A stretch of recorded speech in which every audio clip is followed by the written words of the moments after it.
Mephibosheth మంచివాడేనా? మంచివాడే. వాళ్ళ నాన్నగారి పేరు యోనాతాన్. వాళ్ళ నాన్నగారి పేరు సౌలు. మొట్టమొదటి రాజు సౌలు. దేవుని నామానికి వందనాలు. ఈ యొక్క దినాన్ని మనం చెప్పుకునే వాక్యము ఆకాన్ గురించి చెప్తున్నాను. ఈయన ఎక్కడుంటారు? ఏ అధ్యాయంలో ఉంటారు?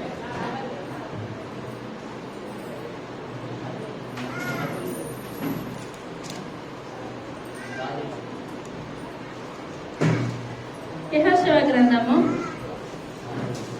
7వ అధ్యాయము మొట్టమొదటి వచనం. విషయంలో ఇశ్రాయేలీయులు తిరుగుబాటు చేసిరి. ఎట్లనగా యూదా గోత్రంలో జెరహు మునిమనుమడును జబ్ది మనుమడును కర్మీ కుమారుడునైన ఆకాను శక్తము చేయబడిన దానిలో కొంత తీసుకునేను గనుక యెహోవా ఇశ్రాయేలు మీద కోపించెను. యెహోషువ మీరు వెళ్లి దేశమును వేగు చూపుడని చెప్పి బేతేలు తూర్పు దిక్కున బేతానేలు దగ్గరనున్న హాయాను పురములకు ఎరుకోలని వేగుల వారిని పంపగా వారు వెళ్లి హాయి పురమును వేగు చూచి యెహోషువ వద్దకు తిరిగి వచ్చి చాలు చిన్న ప్రార్థన చేసుకుందాం.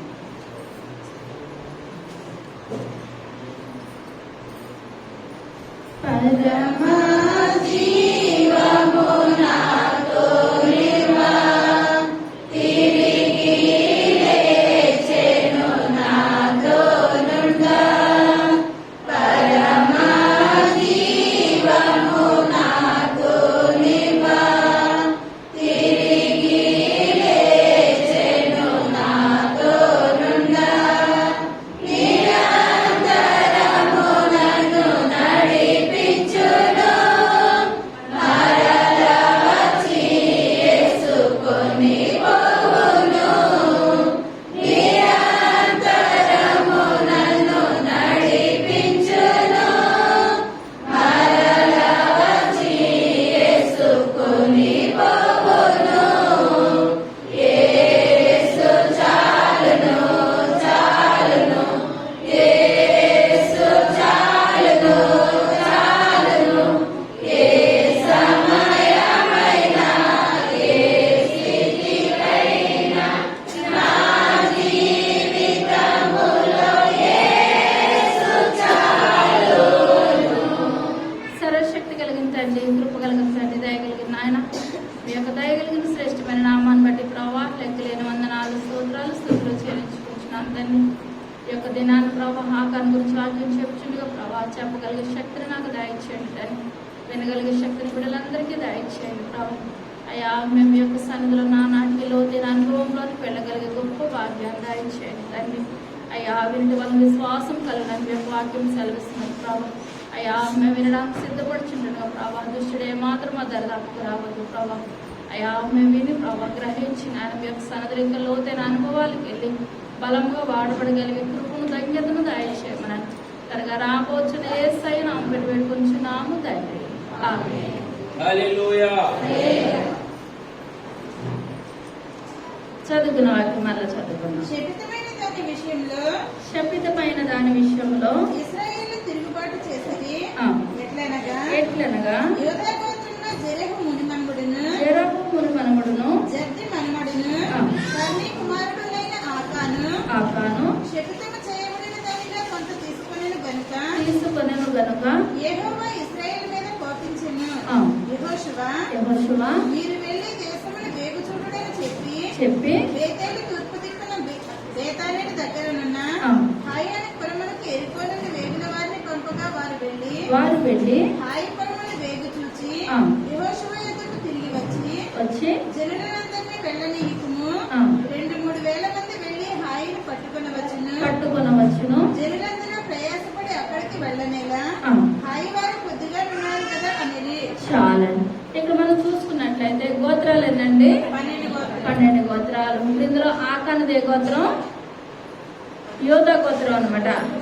దావీదుదే గోత్రం యోధా గోత్రం. యేసయ్యదే గోత్రం యోధా గోత్రం. వాళ్ళందరూ మంచి వాళ్ళేనా? మంచి వాళ్ళే. ఇప్పుడు ఆకాన్ ఎటువంటి వాడు? ఏంటంటే ఇప్పుడు ఆకాను కూడా దేవుడు మంచి గోత్రంలోనే పుట్టించాడు. యోధా గోత్రంలో పుట్టించాడు. ఆ పేరు ఆకాను అనగా ఏంటంటే బాధ. ఏంటండి? బాధ అనమాట. దేవునికి బాధను కలిగి చేశాడు అనమాట. ఇప్పుడు మన తండ్రికి మనం ఎటువంటి పేరు తేవాలి? మంచి పేరు తేవాలి. ఈ లోకంలో మన తల్లిదండ్రులకి ఏంటి? పైన తేవాలి. దేవునికి ఏంటి? మన యొక్క ఆ చూపు ద్వారా, మన యొక్క ప్రవర్తన ద్వారా, మనం వేసే ప్రతి అడుగు ద్వారా దేవునికి మహిమ తేవాలి. ఇక్కడ ఇశ్రాయేల్ ప్రజలు చూసినట్లయితే ముందు ఎరుకోను జయించారనమాట. ఎరుకో పట్టణం చాలా భయంకరమైన పట్టణము, పెద్ద పెద్ద ప్రాకారం కలిగిన పట్టణము, బలమైన పట్టణము. ఆ యొక్క పట్టణాన్ని యెహోషువ ప్రార్థన ద్వారా దేవుడు ఏం చేస్తాడు? ఎరుకో గోడలు కూలిపోని అనమాట. ఎరుకో గోడలు ఎప్పుడైతే కూలిపోనియో ఇశ్రాయేల్ ప్రజలు అందులో నుంచి వచ్చేసారు. ఎరుకో పట్టణాన్ని జయించడానికి వీళ్ళు భయపడ్డారనమాట. భయపడినప్పుడు యెహోషువ గారు మనం ఏమి కూడా భయపడద్దు, మన ముందున్న దేవుడు గొప్ప దేవుడు, ఎర్ర సముద్రాన్ని పాయలుగా చీల్చిన దేవుడు, మనం ఇప్పుడు ఎరుకొని జయిస్తున్నామని చెప్పినప్పుడు ఎరుకో పట్టణాన్ని జయించడానికి గొప్ప కృపను దయచేశారు. తర్వాత ఇప్పుడు హాయి పట్టణానికి వచ్చారు. హాయి పట్టణం ఎటువంటి పట్టణం అంటే చాలా చిన్న పట్టణము. కొద్దిమందే ఉన్నారు. కొద్దిమంది ఉన్నప్పుడు అక్కడ యెహోషువ గారు ఏం చేస్తారంటే కొంతమందిని వేగుల వారిని పంపించారు. వేగుల వారు అనగా సమాచారం అందించడానికి ఆ ఇశ్రాయేలు ప్రజల్లో కొంతమంది ఎక్కడికి వెళ్ళారు? హాయి పట్టణానికి వెళ్ళారు. అసలు వాళ్ళ బలం ఎంత ఉంది, వాళ్ళ జనాలు ఎంతమంది ఉన్నారు, వాళ్ళు ఇప్పుడు ఏంటంటే వాళ్ళ మీద మనం జయించగలుగుతామా, జయించలేమా, వాళ్ళ పరిస్థితి ఏంటి అని జనాలను పంపించినప్పుడు అక్కడ వెళ్ళిన వేగుల వారు వెళ్ళి ఇప్పుడు ఏం చెప్పారు? హాయి వారు చాలా కొద్ది మందే ఉన్నారు, మనం ఇంతమంది ఇశ్రాయేలు ప్రజలు వెళ్ళి వారి మీద యుద్ధానికి వెళ్ళవసరం లేదు, ఒక్క 2-3 వేల మంది అయితే వాళ్ళు ఎక్కువ, మిగిలినందరూ ఇక్కడే ఉన్నాం. ఎందువల్లంటే అది చాలా చిన్న పట్టణము, బలహీనమైన పట్టణము అని యెహోషువ గారు చెప్పినప్పుడు యెహోషువ గారు అనుకొని ఉంటారు, అయితే మనకి ఇంకా ఎటువంటి గొడవ లేదు, హాయి పట్టణాన్ని దాటేస్తాం అంటే చాలా మట్టిగా మనము జయించేస్తాం, ఎరుగో కానానులోకి ఇంకా వెళ్ళిపోవడానికి సిద్ధంగా ఉంటాం అని అనుకొని ఇప్పుడు ఏం చేస్తారంటే కొంతమందిని పంపించారు. ఎక్కడ పంపించారు? హాయి పట్టణం మీదకి యుద్ధానికి పంపించారు. ఆ యుద్ధానికి పంపించినప్పుడు ఇశ్రాయేల్ ప్రజలు ఏమవుతున్నారండి? ఓడిపోతున్నారు. హాయి పట్టణం వారు గెలుస్తున్నారు. తర్వాత కాబట్టి జనులలో ఇంచుమించు 3,000 మంది అక్కడికి వెళ్ళిరి గాని హాయి వారి ఎదుట నిలవలేక పారిపోయిరి. అప్పుడు హాయి వారి వారిలో 36 మనుషులను హతము చేసిరి మరియు తమ గవినియత నుండి షేబారీము వరకు వారిని తరిమి మోరాదులో వారిని హతము చేసిరి. కాబట్టి జనులు గుండెలు కరిగి నీరైపోయెను. యెహోషువ తన బట్టలు చింపుకొని తానునే ఇశ్రాయేలు పెద్దలను సాయంకాలం వరకు యెహోవా మందసము ఎదుట నేల మీద ముఖములు మోపుకొని తమ తలల మీద ధూళి పోసుకొనుచు అయ్యో ప్రభువా యెహోవా మమ్మల్ని నశింపచేయునట్లు అమోరీయుల చేతికి మమ్మల్ని అప్పగించుటకు ఈ జనులను ఈ యొర్దాను నీవెందుకు దాటించితివి? మేము యొర్దాను అవతల నివసించుట మేలు. ప్రభువా కనికరించుము. ఇశ్రాయేలు తమ శత్రువుల ఎదుట నిలవలేక వెనుకకు తిరిగినందుకు నేనేమి చెప్పగలను? కనానీయుల ఈ దేశ నివాసులందరినీ విని మమ్మల్ని చుట్టుకుని మా పేరు భూమి మీద ఉండకుండా తుడిచివేసిన ఎడల ఘనమైన నీ నామమును గూర్చి నీవేమి చేయదువని ప్రార్థింపగా చాలా. ఇప్పుడు యెహోషువ గారు అనుకున్నారు 3,000 మంది వెళ్ళినప్పుడు హాయి పట్టణం మీద విజయం వచ్చేస్తుంది కదా, వీళ్ళు ఎరుకొని జయించేశారు, యొర్దాన్ని జయించేశారు. ఆ 2 పట్టణాలు చూసుకుంటే హాయి చాలా చిన్న పట్టణం అని అనుకుని 3,000 మంది వెళ్ళినప్పుడు ఎవరు చనిపోతున్నారు? ఇశ్రాయేల్ ప్రజలు. ఎంతమంది చనిపోయారండి? 3,000 మందిలో ఎంతమంది? 36 మంది. బలమైన వాళ్ళు 36 మంది చనిపోతున్నారు. ఆ యొక్క హాయి పట్టణం వారు ఎవరు కూడా చనిపోవట్లేదు. మళ్ళీ వీళ్ళు ఏం చేస్తారండి? 36 మందిని చంపేసి మిగిలిన వాళ్ళని పరిగెలెట్టేస్తున్నారు అనమాట, తరివేస్తున్నారు.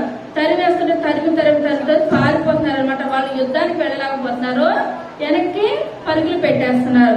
వాళ్ళ ఒక్కరు కూడా చనిపోలేదు. వాళ్ళ గొప్ప విజయంతో వాళ్ళ కేకలు వేస్తూ ఉంటుంటే ఇదంతా కూడా యెహోషువ గారు విని ఇప్పుడు ఏం చేస్తారు, ఆయన బట్టలు చింపేసుకున్నారు అనమాట.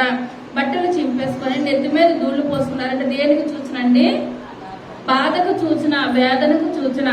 ఇదేంటి ప్రభా, ఎరుకను జయించేసాము, యోర్దాన్ని జయించేసాము, చిన్న పట్టణం మీదకి వచ్చాడికి మా ఇశ్రాయేల్ ప్రజలోని బలమైన వారు 36 మంది చనిపోయారు, వాళ్ళు మంచిగా ఉన్నారు, ఇంకా తరిమి కొడుతున్నారని ప్రార్థన చేస్తున్నారు. ప్రభా, మమ్మల్ని ఐగుప్తుల నుంచి ఎన్ని కార్యాలు చేసి తీసుకొని వచ్చావు, ఇప్పుడు చిన్న పట్టణం వారి ముందు మేము ఏమాత్రం కూడా గెలవలేకపోతున్నాము. మా పితరుడైన అబ్రహాముకి ఇచ్చిన మాట ఇంకంతేనా నెరవేర్చవా ప్రభా, ఇశ్రాయేల్ సంతానం అంతకంతకు కృషించిపోవడమేనా నాయన, మాకు సహాయం దయచేయండి, మాకు సహాయం దయచేయండి అని యెహోషువ గారు ఏం చేస్తున్నారండి, కన్నీరు కార్చి ఆ యొక్క ఏడుస్తున్నారు అనమాట. బట్టలు చింపేసుకుంటున్నారు, నెత్తి మీద ధూళి పోసేసుకొని, ఇంత అవమానం మేము ఎప్పుడు పొందలేదు ప్రభా, ఈ యొక్క అవమానాన్ని మేము తట్టుకోలేకపోతున్నాం నాయన, సహాయం దయచేయండి, సహాయం దయచేయండి అని యెహోషువ గారు కన్నీరు కారుస్తున్నారు. తర్వాత ఇట్లా నేను లేము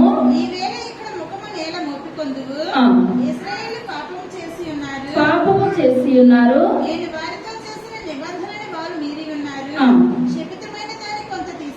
తీసుకొని ఉంచుకొని ఉన్నారు.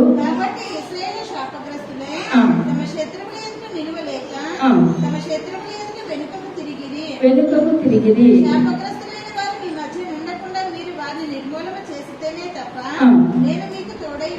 ఉండను. నీవు లేచి జనులను పరిశుద్ధపరిచి వారితో ఇలాగ చెప్పుము, రేపటికి మిమ్మల్ని మీరు పరిశుద్ధపరచుకొనుడి. ఇశ్రాయేలు దేవుడైన యెహోవా సెలవిచ్చినదేమనగా, ఇశ్రాయేలీయులారా, మీ మధ్య శాపగ్రస్తమైనది ఒకటి కలదు. మీరు దానిని మీ మధ్య ఉండకుండా నిర్మూలన చేయు వరకు మీ శత్రువుల ఎదుట మీరు నిలవలేరు. ఉదయం మీ గోత్రముల వరుసను బట్టి మీరు రప్పించబడుతురు. చాలండి. ఇప్పుడు యెహోషువ గారు ప్రార్థన చేసేటప్పుడు దేవుడు ఏం చేస్తాడని యెహోషువ గారితో మాట్లాడుతున్నారు అనమాట. యెహోషువ అనుకుంటున్నాడు, ఇప్పుడు మన పిల్లలు మనం నమ్ముతామంటారా? నమ్ముతాం. బయట వారు వచ్చి మీ పిల్లలు ఇలాగమ్మనంటే వాళ్ళని నమ్ముతామా, మన పిల్లలు నమ్ముతామా? మా పిల్లలు అటువంటి వారు ఏమాత్రం కూడా కాదు. ఊరంతా చెడ్డవారైన తల్లిదండ్రులకు ఏమవుతారండి, మన పిల్లలు మనకి మంచివారు అవుతారు. మన పిల్లల మాట వింటాం కానీ బయట వారి మాట మనం ఎంత మాత్రం కూడా వినము. ఇప్పుడు యెహోషువ గారు అనుకుంటున్నారు, శబ్దమైనది ఏది కూడా దేవుడు తేవద్దని అన్నాడు. అక్కడ మీరు ఏం చేయాలి, పట్టణంలో ఏది కనిపించినా సరే కాల్చేయండి, తేవద్దు, అక్కడే పడేయండి. మీకు బంగారం కనిపించినా వదిలేయాలి, వెండి కనిపించినా వదిలేయాలి, ఏది కనిపించినా మీరు ఏం చేయాలి, ఏది కూడా మీరు ముట్టుకోవద్దు, తేవద్దని చెప్పినప్పుడు ఇశ్రాయేల్ ప్రజలందరూ కూడా మాట ఆలకించారు. కానీ అప్పుడు మనం వెళ్తా ఉంటున్నాము, ఒక బంగారం కనిపించింది అనుకోండి, ఇప్పుడు ఏదైనా చిన్న వస్తువే కానీ పెద్ద వస్తువే కానీ దేవుడు ముట్టుకోవద్దు అంటున్నాడు, ఏమంటాం? కాదనుకో ముందుకు వెళ్ళిపోతామా అనిపిస్తుంది. దేవుడు చూస్తాడు ఎట్లే, కానీ దేవుడు క్షమించేస్తాడు. రోజుకు 200-300 కష్టపడాలి. ఇంకొక వస్తువు పట్టుకున్నామంటే సంవత్సరం 2 సంవత్సరాలు వెళ్ళిపోతుంది. కష్టపడిన అవసరం లేదు. ఎందువల్లనంటే ఎప్పుడైతే మన చూపుకి నచ్చిందో మన మనసు ఏం చేస్తుంది, అదే చేస్తుంది, ఆశపడుతుంది అనమాట. ఆశపడి అదే చేస్తుంది. ఇప్పుడు ఇశ్రాయేల్ ప్రజలందరూ కూడా ఇప్పుడు ఏం చేస్తారు, డబ్బుకు కానీ ఆ యొక్క బంగారానికి కానీ వెండికి కానీ దేనికి కూడా చూడలేదు. యెహోషువ గారు ఏది చెప్తే అదే చేశారు. కానీ అందులో ఉన్నాడనమాట ఆకాన్ అన్నవాటి ఒక వ్యక్తి. అతను మంచివాడే, కానీ ఒక్కొక్కసారి మనకి నిమిషంలో మన ఉద్దేశాలు మన ఆలోచనలు కూడా మారిపోతే అనుకుంటాం, అయ్యో వాళ్ళు మంచి వాళ్ళే కదా అలా చేస్తారంటే. కానీ మంచి వాళ్ళకి ఒక్కొక్కసారి ఎటువంటి లక్షణాలు వస్తాయి, చెడ్డ లక్షణాలు రావడానికి నిమిషం మాత్రం కూడా ఏమాత్రం కూడా సమయం పట్టదు. ఇప్పుడంత బంగారం కనిపించింది, వెండి కనిపించింది, అక్కడ షీనారు బట్టలు వస్త్రాలు కనిపించినాయి. అక్కడ అన్ని చూసేటప్పటికి ఆకాన్ ఇప్పుడు ఏమనిపించిందండి, అవి ఆశ కల్పించి అవి తెచ్చేసేస్తే నా గుడారంలో నేను దాచుకుంటాను. యెహోషువ గారికి తెలియదు కదా అని అనుకొని తెచ్చేసుకున్నాడు అనమాట. తెచ్చేసుకొని తన ఇంటికి వచ్చి తన గుడారంలో కింద మట్టి తీసి మట్టి తవ్వి దాని కింద ఏం చేస్తాడండి, ఇవన్నీ కూడా పాతి పెట్టేసేసాడు. కానీ మనం మనుషులు మోసం చేయొచ్చు, కానీ ఎవరు మోసం చేయలేమండి? దేవుడిని ఎంత మాత్రం కూడా మనము మోసం చేయలేము. దేవుడు వద్దనుకున్న పని మనం పక్కకు జరిగిపోయినట్లయితే మన కుటుంబానికి బిడ్డ తరాల దేవుడు ఆశీర్వాదం ఇస్తాడు. ఆయన నిమిషంలోనే మనల్ని ఏం చేయగలుగుతాడు? ఉన్నతమైన శిఖరాలకు చేర్చగలిగిన దేవుడు. గొర్రెలు కాసుకుంటే ఆ యొక్క దావీదుని ఏం చేస్తాడండి? రాజుగా చేశాడు, సింహాసనాన్ని అధిష్ఠింప చేశాడు. ఆ సింహాసనం మీద ఉన్న సౌలుని ఏం చేస్తాడు? నిమిషంలో కిందకి దించేసేస్తాడు. ఇక్కడ అందరూ కూడా ఎంత బంగారం చూసినా వెండి చూసినా వద్దు వద్దు వద్దు అనుకున్నారు. కానీ ఆకాను హాక బంగారాన్ని చూసాక వెండిని చూసి తెచ్చుకోవాలని ఇంటికి తెచ్చేసుకున్నాడు. ఇంటికి తెచ్చేసుకున్నప్పుడు మళ్ళీ ఏమి తెలవలేనట్టు యుద్ధానికి వెళ్ళాడు అనమాట. హాయిపట్నం మీద యుద్ధానికి వెళ్ళినప్పుడు అంత ఘోరం జరుగుతున్నప్పుడు కూడా మనసులో ఆయనకి ఏం కలగలేదు? పశ్చాత్తాపం అన్నది, అయ్యో నేను ఒక్కడు పాపం చేశాను కదా, అందుకనే 36 మంది చనిపోయారు కదా, ఇప్పటికైనా నా పాపాన్ని ఒప్పుకుంటాను అన్న మనస్తత్వం పశ్చాత్తాపంగా ఏమాత్రం కూడా ఆకానులో కలగలేదు. ఇప్పుడు యెహోషువ గారు బట్టలు చింపుకొని కన్నీరు కాసి ప్రార్థన చేస్తూ ఉంటుంటే ఆ దేవుడు యెహోషువతో మాట్లాడుతున్నాడు. యెహోషువ, నా ప్రజలందరూ మంచివారు అని అనుకుంటున్నావు కదా, అలా కాదు. ఇశ్రాయేలు ప్రజలను ఒకరు ఏం చేస్తారు? శపితమైనది నేను ఏదొద్దంటే అదే పట్టుకొని వచ్చారు, అందుకనే నా ఉగ్రత ఇక్కడ ఉంటుంది. మనం చూసుకున్నాం. సౌలు ఏం చేశాడండి?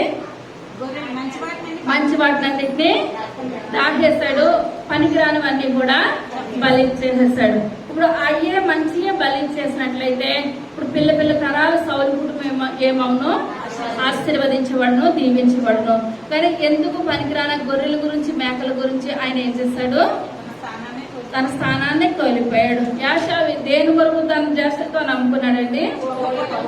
ఎర్రని చిక్కుడుకాయల కూర ఒక పూట కూటి కొరకు తన జ్యేష్ఠత్వాన్ని అమ్మేసుకున్నాడు. మన జీవితాల్లో మన బ్రతుకుల్లో కూడా ఒక్క ఆదివారం మనం పోగొట్టుకున్నట్లయితే మన జీవితంలో చాలా కోల్పోతాం. మళ్ళీ తిరిగి రావాలనుకున్నా మనకి ఒక ఆదివారం అన్నది ఏమాత్రం కూడా రాదు. మనం అనుకోవచ్చు ఇంటికి వచ్చి డ్యూటీ చేసి ఇంటికి వచ్చిన తర్వాత నేను యూట్యూబ్ లో చూసేస్తాను కదా అని అనుకోవచ్చు. కానీ మన మందిరంలో దీవెనలు ఏమాత్రం కూడా రానే రావు. సాతాన్ అంటది, ఏ కాదు ఇదే వాక్యం వచ్చేస్తుంది కదా, నేను పెట్టుకొని చూసేస్తాను కదా, నేను డ్యూటీకి వెళ్ళిపోతాను కదా అని అనుకుంటే మరి ఇక్కడ పొందుకున్న దీవెనలు నేనంటే అందరూ కూడా మన డ్యూటీకి వెళ్ళక ఇంటికి వెళ్ళి చూడకే వస్తున్నారా? మనకు దేవుడు ఏం చెప్పాడు? 6 దినాలు కష్టపడాలి, 7వ దినాన విశ్రాంతి. మన విశ్రాంతి దినాన్ని విశ్రాంతిగా మనం ఏం చేయాలి? దేవుని మందిరంలోనికి భయముతోటి భక్తితోటి కూడా రావాలి. భయం ఉండి భక్తి లేకపోయినా కష్టమే, భక్తి ఉండి భయం లేకపోయినా కూడా కష్టమే. మన జీవితంలో 2 కలిగి మనం దేవుని మందిరానికి రావాలి. ఇక్కడ ఆకానికి భక్తి ఉన్నది కానీ ప్రేమ లేదు, భయం లేదు. భయం లేకుండా తేవద్దని తెచ్చేసినప్పుడు ఇప్పుడు దేవుడు యెహోషువ గారితో మాట్లాడుతున్నాడు. యెహోషువ, మీ యొక్క 12 గోత్రాల్లోనే ఒకరు ఉన్నారు. ఆ ఒక్కరు ఇప్పుడు ఏం చేస్తారు? నేను ఏది శపిస్తే శపితమైన తేవద్దని అదే పట్టుకొని వచ్చారు కనుక ఈ యొక్క దినాన్ని వాళ్ళ జీవితాలు వాళ్ళ బ్రతుకుల్ని సరి చేసుకోమని చెప్పు. వాళ్ళందరినీ కూడా రేపు పలానా చోటకి పలానా సమయానికి 12 గోత్రాల వారిని నిలవబెట్టినప్పుడు నేను ఎవరిని చూపిస్తానో వాళ్ళే పట్టుకొని వచ్చారని చెప్పినప్పుడు ఈ రాత్రంతా అవకాశం ఇచ్చినప్పుడు అయినప్పుడు ఆకాన్ని ఏం చేయాలండి? చేసిన తప్పయ్యా నా గురించి ఎంత ఉగ్రత వస్తున్నది, మళ్ళీ నా గురించి రేపు ఇక్కడ దేవుడు సమావేశం చేస్తున్నాడేమో, నేను పలానా నేను పట్టుకొని వచ్చాను, ఇది నేను చేసిన తప్పు అని ఆ యెహోషువ గారి పాదాలు పట్టుకున్నట్లయితే యెహోషువ గారు దేవుని సన్నిధిలో గోజాడి ఇప్పుడు ఆ యొక్క సొదొమ గుమొర్రా పట్టణాన్ని నాశనం చేయడానికి నువ్వు వచ్చినప్పుడు ఇప్పుడు అబ్రహాం గారి ప్రార్థన ద్వారా ఎవరి కుటుంబము? లోతు కుటుంబం ఏం చేస్తుందండి? రక్షించబడింది.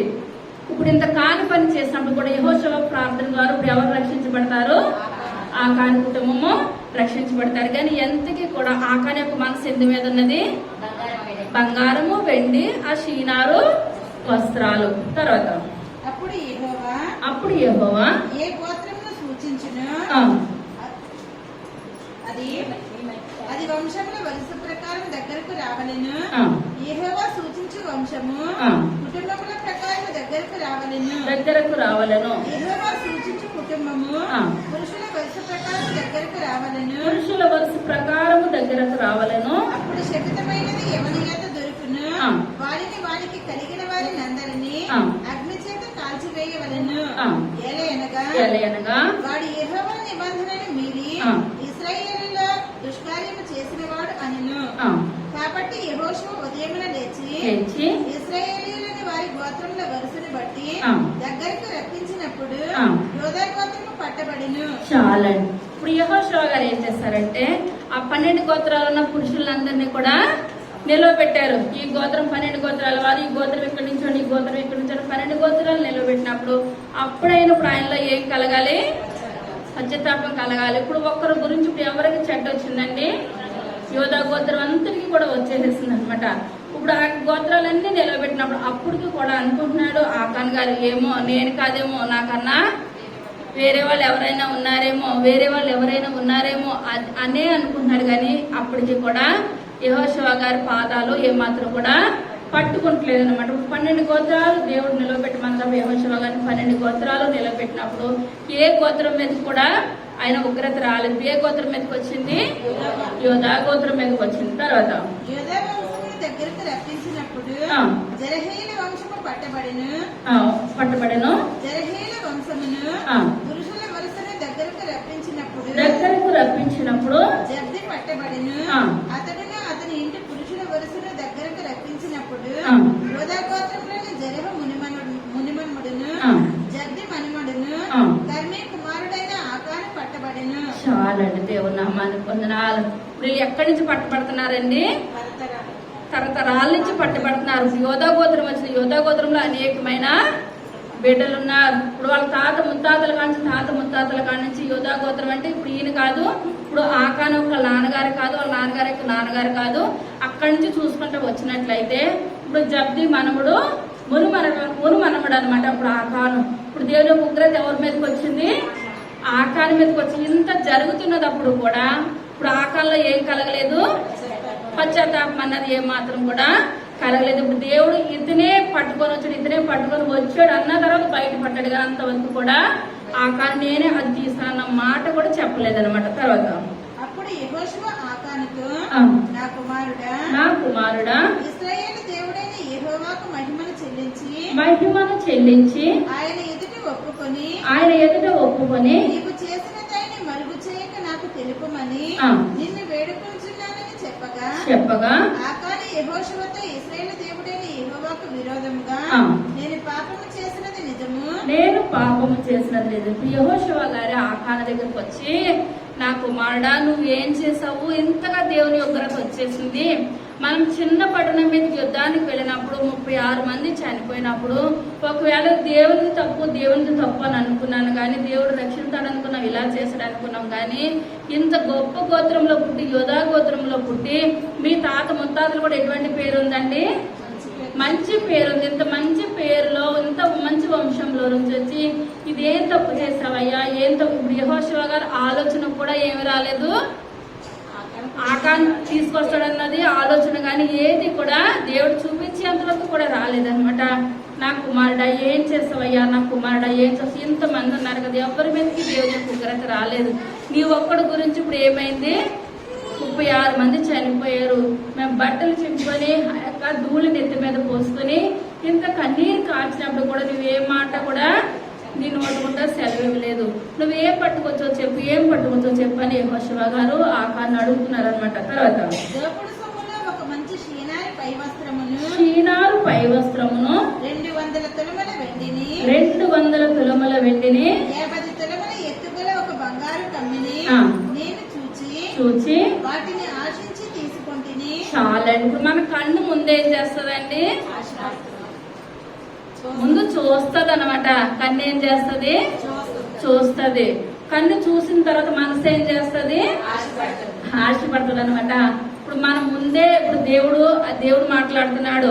2 కళ్ళు కలిగి ఉండి పాపం చేసి కన్నా 1 కన్ను కలిగి ఉండి పరిశుద్ధంగా ఉండుట మేలు. 2 కళ్ళు చక్కగా కనబడిపోయి ఇప్పుడు ఏమేమి తెచ్చేస్తాడు? షీనారు పై వస్త్రము. వెండి ఎంత తెచ్చాడండి? 200 తులముల వెండి. చూసేటప్పుడు కళ్ళకి ఏమైనా జిగ్గుని మెరిసిపోయి. తర్వాత బంగారం ఎంత తెచ్చాడు? 50 తులములు అంటే ఇప్పుడు అంతికినే నోటుకుంటా మాట రావట్లేదు. రాత్రంతా అవకాశం ఇచ్చినా రావట్లేదు, గోత్రాలన్నీ దగ్గర పెట్టినా కూడా రావట్లేదు. ఇప్పుడు తన మనసు అంతా ఎక్కడుంది?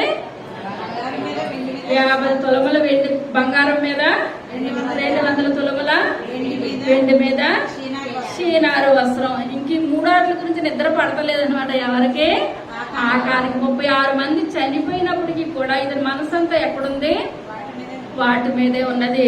నువ్వేం పట్టుకోవచ్చో చెప్పయ్యా, నువ్వేం పట్టుకోవచ్చో చెప్పని యెహోషువ గారు అడిగితే ఇప్పుడు అది ఆయనకి సింపుల్ గానే ఉంది. ఏముందో గ్రామ్ బంగారం తెచ్చినట్టు ఉందనమాట. ఇది పెద్ద ఎక్కువేం తేలేదు. ఒక 50 తులముల బంగారం తెచ్చాను, 20 తులముల 200 తులముల వెండి తెచ్చాను, షీనారు 5 అంతే. అంతే అంటే ఇప్పుడు ఎలా ఉందండి, సింపుల్ గా ఉందన్నమాట. అక్కడ ఇదే ఎక్కువ కనపడుతుంది కానీ 36 మంది చనిపోయారు అన్నది.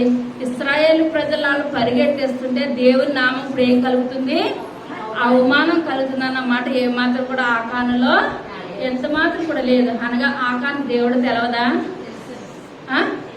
దేవుడు తెలుసు, దేవుడు తెలుసు, దేవుని యొక్క మాటలు తెలుసు, దేవుని యొక్క భయము తెలుసు. అన్ని కూడా మనం తెలిసి తెలిసి తెలిసి తెలిసి ఏం చేస్తున్నామండి, తప్పు చేస్తూనే ఉన్నాం. తర్వాత భూమిలో దాచబడి ఉన్నవి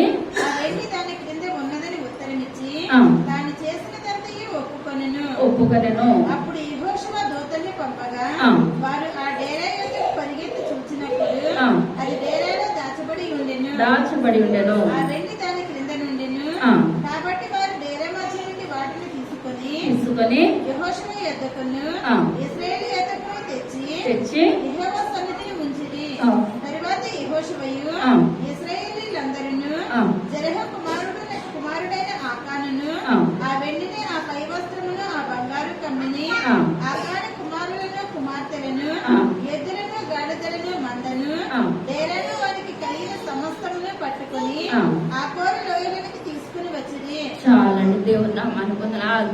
తినొక్కడు చేసిన తప్పు ఇప్పుడు ఏమైందండి, కుటుంబంతో కూడా తన భార్య, తన పిల్లలు, తన మనవలు, మళ్ళీ ఇప్పుడు సంపాదించిన ఆస్తి, గాడిదలు, ఎద్దులు మొత్తం అంతా కూడా ఇప్పుడు ఎక్కడికి తీసుకొని వచ్చారండి, ఆకోరు లోయలను తీసుకొని వచ్చారనమాట. అప్పుడు అందరి ముందు ఇప్పుడు ఒక అతను చేసిన తప్పుకి కుటుంబం కూడా ఇప్పుడు ఏమైపోతుంది, నాశనం అయిపోతుంది, పతనం అయిపోతుంది. ఇప్పుడు దేవుని యొక్క ఉగ్రత చాలా బలంగా ఉంది. వాళ్ళ కుటుంబం శపించబడితేనే గాని ఇశ్రాయేల్ ప్రజలు ముందుకు వెళ్ళడానికి ఏ మాత్రం కూడా అవకాశం లేదు. తర్వాత అప్పుడు యెహోషువ నీవేనా మమ్మల్ని బాధపరిచితివి, నేడు యెహోవా నిన్ను బాధపరచుననగా ఇశ్రాయేలీయులందరూ వారిని రాళ్లతో చావగొట్టిరి. చాలండి.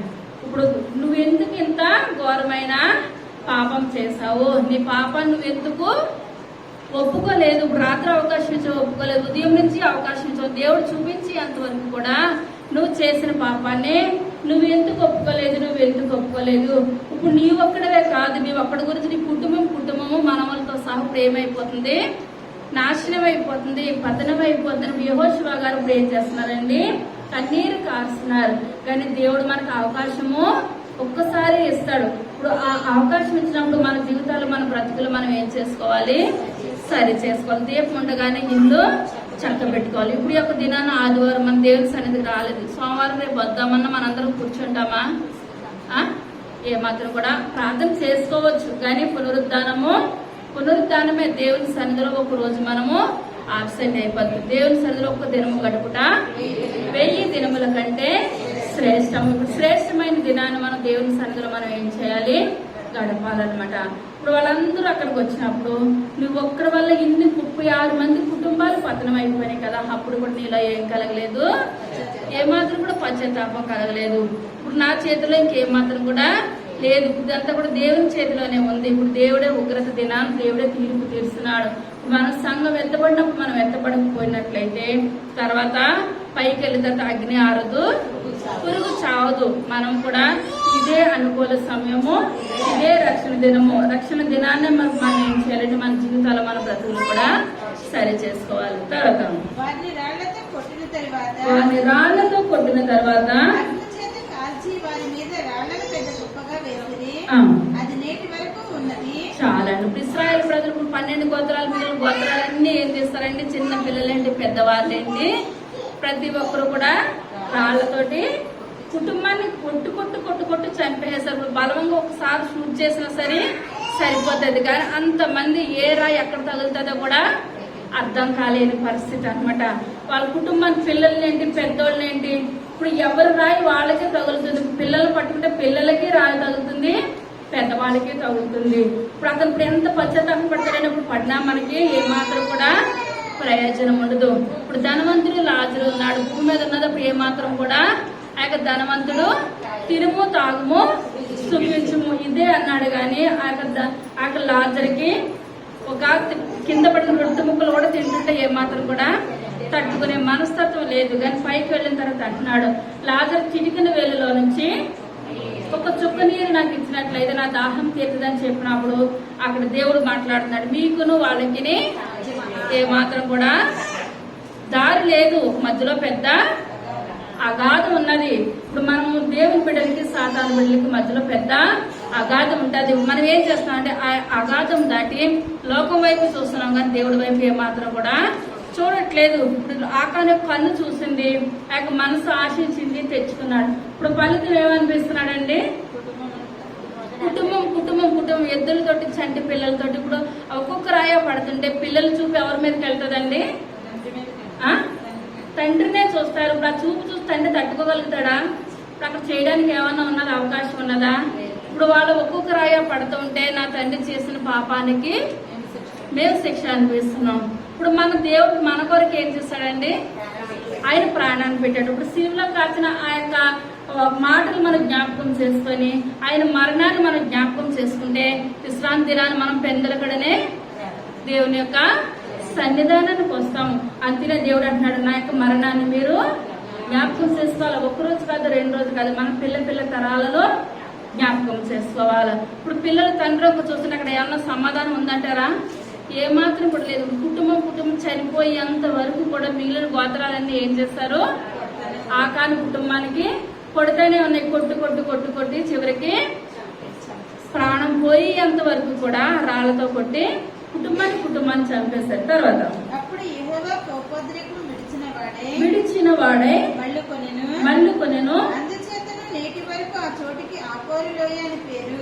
ఆకోరు లోయ అని పేరు. చాలండి. అక్కడ ప్రాంతానికి ఏం పేరండి? ఆకోరు లోయ అన్నమాట. చేదైన జీవితము, అక్కడ ఎందుకు పనికిరాని జీవితము. ఆ ఒక్కరి గురించి 36 మంది చనిపోయినప్పుడు కూడా కథల్లో ఏం కలగలేదంటే పశ్చాత్తాపం అన్నది. కానీ నేను చేసిన తప్పుకు దేవుని యొక్క ఉగ్రత నా మీదకి వస్తుంది అన్నది కానీ ఏమాత్రం కూడా లేదు. మనం ఏం చేయాలంటే మనం ఏది చేసినా సరే నాకు కుటుంబానికి దీవెనకరంగా ఉన్నానా, ఆశీర్వాదకరంగా ఉన్నానా, మనం నడిచిన నడికేంటి, మనం పరిగెట్టి, మనం చూచిన చూపేంటి, ప్రతి విషయంలోనూ కూడా మనకు దేవుడు బిడ్డ తరాలను ఆశీర్వాదకరంగా ఇస్తాడు. మన తల్లిదండ్రులు చేసిన ప్రార్థన బట్టి బిడ్డలకి ఏంటండి? ఆశీర్వాదకరము. మనం మోకరించి ప్రార్థన చేస్తే మన బిడ్డలు ప్రార్థన చేస్తారు. మన సెల్ ఫోన్ చూసినట్లయితే మన బిడ్డలు కూడా సెల్ ఫోనే చూస్తారు. మనం ఏది చేస్తే మన బిడ్డలు అదే చేస్తారు. మన బిడ్డలకు మనం దీవెనకరంగా ఉన్నామా లేకపోతే శాపకరంగా ఉన్నామా మనల్ని మనము జ్ఞాపకం చేసుకోవాలి. ఆదికాండము 3వ అధ్యాయము 6వ వచనము. స్త్రీ ఆ వృక్షము ఆహారములకు మంచిదియు, కన్నులకు అందమైనదియు, వివేకమిచ్చు రమ్యమైనదియునై ఉండుట చూచినప్పుడు ఆమె దాని ఫలములలో కొన్ని తీసుకుని తిని తనతో పాటు తన భర్తకును ఇచ్చెను. అతడు కూడా తినెను. అప్పుడు వారిద్దరి కన్నులు తెరవబడెను. వారు తాము దిగంబరులమని తెలుసుకొని అంజూరపు ఆకులు పుట్టి తమకు కచ్చడములను చేసుకొనిరి. చల్లపూటన ఆదామును అతని భార్యయు తోటలో సంచరించుచున్న దేవుడైన యెహోవా స్వరము విని దేవుడైన యెహోవా ఎదుటికి రాకుండా తోట చెట్ల మధ్యన దాగుకొనగా దేవుడైన యెహోవా ఆదామును పిలిచి నీవు ఎక్కడ ఉన్నావనెను. అందుకతడు నేను తోటలో నీ స్వరము వినినప్పుడు దిగంబరిగా నుంటిని గనుక భయపడి దాక్కుకొంటి నన్ను. అందుకు ఆయన నీవు దిగంబరివని నీకు తెలిపిన వాడెవడు? నీవు తినకూడదని నేను నీకు ఆజ్ఞాపించిన వృక్ష ఫలములు తింటివా అని అడిగెను. అందుకు ఆదాము నాతో నుండుటకు నీవు నాకిచ్చిన ఈ స్త్రీయే ఆ వృక్ష ఫలములు కొన్ని నాకియ్యగా నేను తింటున్నాను. చాలండి. ఇక్కడ మనం చూసుకున్నట్లయితే అక్కడ మొట్టమొదటిగా దేవుడు ఎవరిని సృష్టించాడండి? ఆదాము సృష్టించాడు. తర్వాత అవ్వను సృష్టించాడు. వాళ్ళిద్దరిని కూడా జతపరిచి ఏదైనా తోటలో పెట్టాడు. ఏదైనా తోటలో పెట్టినప్పుడు దేవుడు అంటున్నాడు, ఇక్కడ మీరన్నీ కూడా తినండి, ఇప్పుడున్న చెట్ల పళ్ళలో ఒక చెట్టు మాత్రం మీరు పండు తినొద్దని చెప్పినప్పుడు మనం ఏది చేయొద్దంటామో మనసు ఏం చేస్తుంది, అదే చేస్తుంది. ఆదివారం పెద్దలు కూడా మందిరానికి వచ్చేయమంటే ఏంటో ఈ గిన్నె తీసి అక్కడ పెడతాం, ఆ గిన్నె తీసి ఇక్కడ పెడతాం, చేసిందే చేస్తాం. అదే డ్యూటీల కంటే ఎక్కడ ఉన్నది అక్కడ పెట్టేసి పరిగెట్టేస్తాం అనమాట. ఇప్పుడు మనం ఏది చేయొద్దంటే అదే, ఆకాని ఏది చేయొద్దంటే అదే చేస్తాడు. ఇక్కడ ఉన్నట్లయితే ఇప్పుడు ఆదాము అవ్వ ఇప్పుడు దేవుని మాట వినాలి కదా, దేవుని మాట వినకుండా ఇప్పుడు సర్పం అక్కడికి వచ్చింది. మనం ఏంటంటే ప్రతి విషయంలో కూడా సాతాను ఏం చేస్తుందంటే దేవుడు ఏది చేయొద్దంటే సాతాను అదే చేయమని చెప్తుంది. కానీ మనం మనసు మనం ఏం చేయాలి, ప్రభా నేను మంచి నిర్ణయం తీసుకున్నానా చెడు నిర్ణయం తీసుకున్నానా, మనం ఏం చేయాలండి, గ్రహించుకోవాలి, ప్రార్థన జీవితం కలిగి ఉండాలి. ఇప్పుడు అక్కడ చెట్టు పెట్టినప్పుడు ఆ సాతాను వచ్చి అంటుంది, అన్ని తింటున్నారు కదా, ఆ పండు ఎందుకు తినలేదని అంటే మా దేవుడు తినొద్దు అన్నాడని చెప్పినప్పుడు సాతాను అంటుంది మీకు ఇంకా తెలివితేటలు ఎక్కువ వచ్చేస్తాయని దేవుడు ఏం చేస్తాడు, ఆయన పండు తినొద్దని చెప్పాడు. మీరు ఆ పండు తినండి, దేవుని కన్నా మీరు తెలివైన వారు అయిపోతారని చెప్పినప్పుడు ఆ యొక్క స్త్రీ తిన్నది, తన భర్తకి ఇచ్చినట్టు తన భర్త కానీ ఏం ఉపయోగించాలండి, దేవుడు తినొద్దు అన్నాడు కదా, ఎందుకు తినను ఒకటి వేస్తే సరిపోను. కానీ తన భర్త కూడా ఏం చేస్తాడు, తన భర్త కూడా తినేశారు. వాళ్ళిద్దరు కొడుకులు దిగంబరులు అయిపోయారు. దేవుడు అక్కడికి వచ్చి పిలుస్తుంటే చల్లపోటు వచ్చినప్పుడు ఇద్దరు పరిగెట్టుకుంటా వెళ్ళి వారు ఏం చేస్తున్నారు, అంజూరపు ఆకులు కప్పుకుంటున్నారు అనమాట.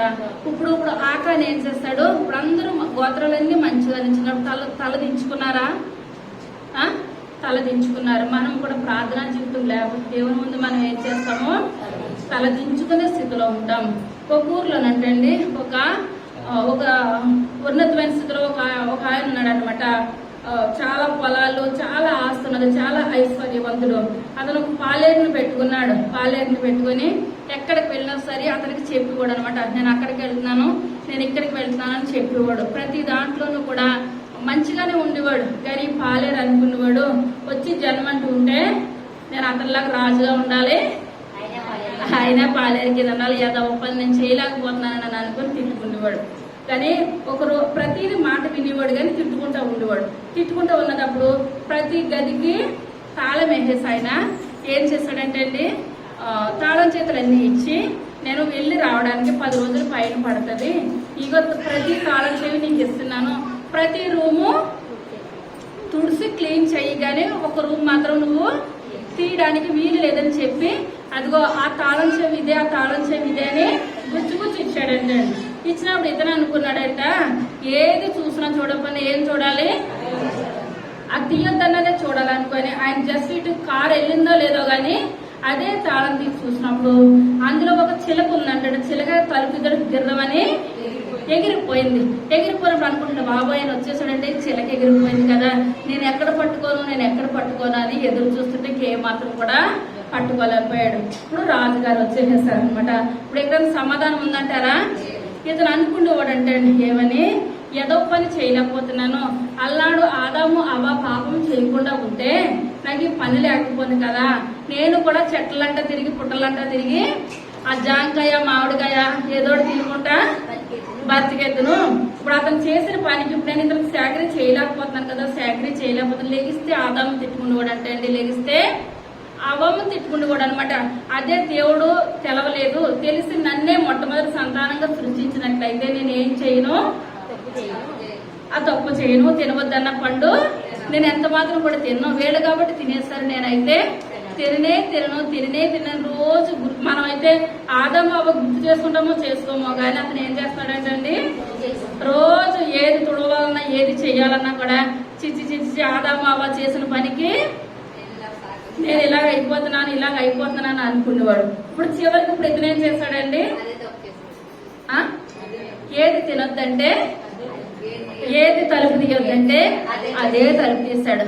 అప్పుడు ఈయన అనుకుంటున్నాడంట, ఏమని ఈ లోకంలో మనం ఇంతకాలం వాళ్ళ తప్పు అని అనుకున్నాము, లోకము తీరేంత ఏది చేయొద్దంటే అది మనం చేస్తాము, వాళ్ళు అనుకోవడం కాదు. ఇప్పుడు రాజుగారు వచ్చేస్తారు, చిలక ఎగిరిపోయింది, నేనేం చేయాలి అనుకొని ఏమనుకున్నా సరే అక్కడ చేయగలిగింది ఏది కూడా లేదు, పండు తినేశారు. దేవాతి దేవుడు అక్కడికి వచ్చేసేసాడు. ఇప్పుడు మళ్ళీ పిలుస్తున్నాడు. దేవుడికి అన్ని తెలుసు. ఆదామ అవ్వ నువ్వెక్కడున్నావు అంటే వాళ్ళు చెట్ల చాట్ల దాగుండి అంటున్నారు, అంజూరపు ఆకులు కప్పుకున్నావు అంటే. మరి రోజు కప్పుకోలేరు కదా, ఎందుకు అలా చేస్తారంటే నువ్వు నాకు ఇచ్చావు కదా. ఇక స్త్రీ ఏం చేసింది, కొన్ని పండ్లు తను తిని నన్ను తినమన్నదప్పుడు నేను తినేస్తానని చెప్పినప్పుడు అందులో దేవుడు వాళ్ళు ఏం చేస్తాడండి, బయటకు గెంటేస్తాడు అనమాట. అప్పటి నుంచి ఇప్పుడు మనం పడుతున్నది ఏంటి, శ్రమ శ్రమ శ్రమ. మగవాడితో దేవుడు చెప్తున్నాడు ఆదాముతో, నీ చెమట నేలను కారుతాడు. ప్రతి మగవాళ్ళు ఇప్పుడు ఏం చేయాలి,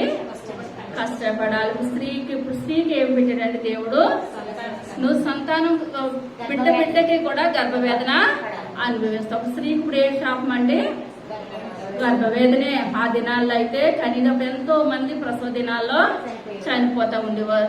ఈ యొక్క దినాల్లో కూడా తల్లి బిడ్డ క్షేమంగా ఉండాలంటే దేవుని ఇచ్చిన కృప, దేవుని యొక్క ఆశీర్వాదం.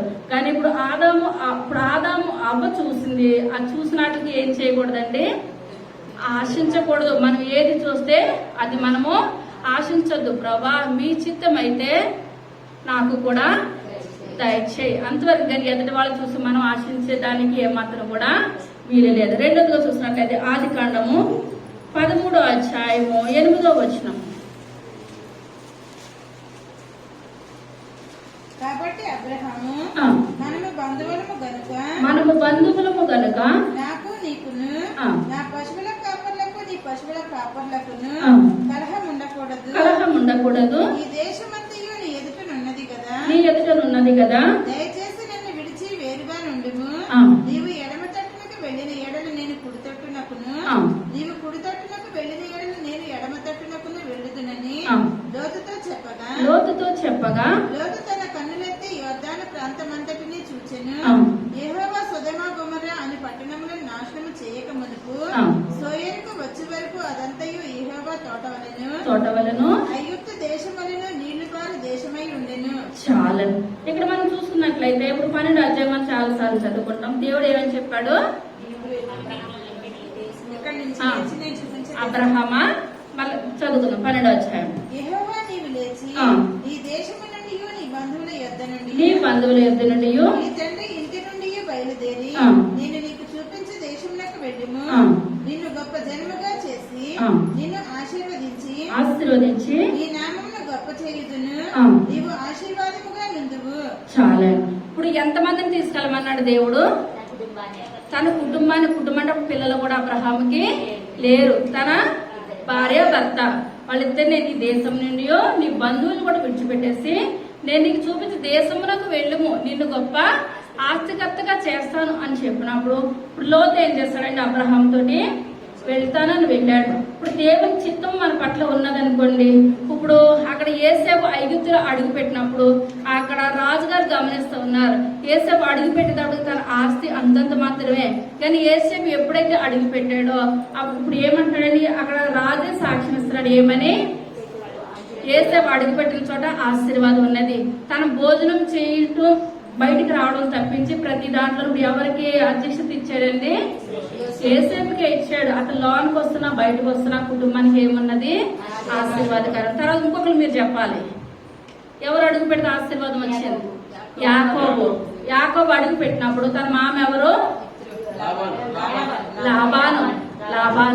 లాబాను అంటున్నాడు, నువ్వు నా దగ్గరికి వచ్చాక నా ఆస్తి కొద్దిగా మాత్రమే ఉన్నది. నువ్వు ఎప్పుడైతే కాలు పెట్టావో నా ఆస్తి ఎక్కడికి వచ్చింది, విస్తారంగా వచ్చేసింది. ఇప్పుడు విస్తారంగా వచ్చిందంటే ఎదుటి వాళ్ళు ఒప్పుకుంటున్నారు. సాధారణంగా మనది మనం ఎదుటి వాళ్ళు గొప్పలు మనం చెప్పాలంటే ఏదో అంటారు కానీ కరెక్ట్ గా చెప్పరు అనమాట. కానీ మనం ఏం చేయాలి, కరెక్ట్ గా చెప్పాలి.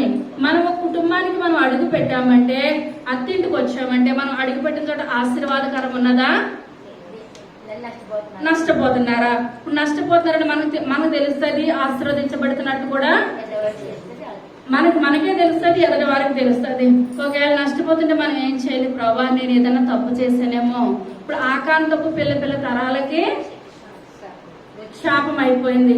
ఒకవేళ నేను అడుగు పెట్టడం వల్ల నా కుటుంబం ఆశీర్వాదకరంగా ఉన్నదా, శాపకరంగా ఉన్నదా? ఒకవేళ శాపకరంగా ఉంటే నన్ను ఒకసారి మీరు జ్ఞాపకం చేసుకోండి అయ్యా. తరతరాలుగా ఒకవేళ ఈ శాపమే ఏలుబడి చేద్దేమో, శాపం నుంచి గొప్ప విడుదలను నాకు దయచేయండి ప్రభా అని ప్రార్థన చేయాలి. ఇప్పుడు అక్కడ యాకోబు ఎప్పుడైతే అడుగు పెట్టాడో లాభాన్ని ఏం చేస్తున్నాడండి, అంతకంతకు ఆశీర్వదించబడుతూనే ఉన్నాడు. ఇక్కడ చూసుకున్నట్లయితే దేవుడు అబ్రహామును బట్టి ఆశీర్వాదం ఇచ్చాడు. ఇప్పుడు ఇక్కడ మామూలుగానే వెళ్ళిపోయిన తర్వాత ఇప్పుడు అబ్రహాముకి పని వాళ్ళు ఉన్నారు, లోతుకి కూడా పని వాళ్ళు ఉన్నారు. ఇప్పుడు ఇద్దరికి పని వాళ్ళు ఉన్నదప్పుడు వీళ్ళ మందలు ఇప్పుడు ఏం చేస్తున్నాయి, విస్తరించిపోతున్నాయి బహు బలంగా.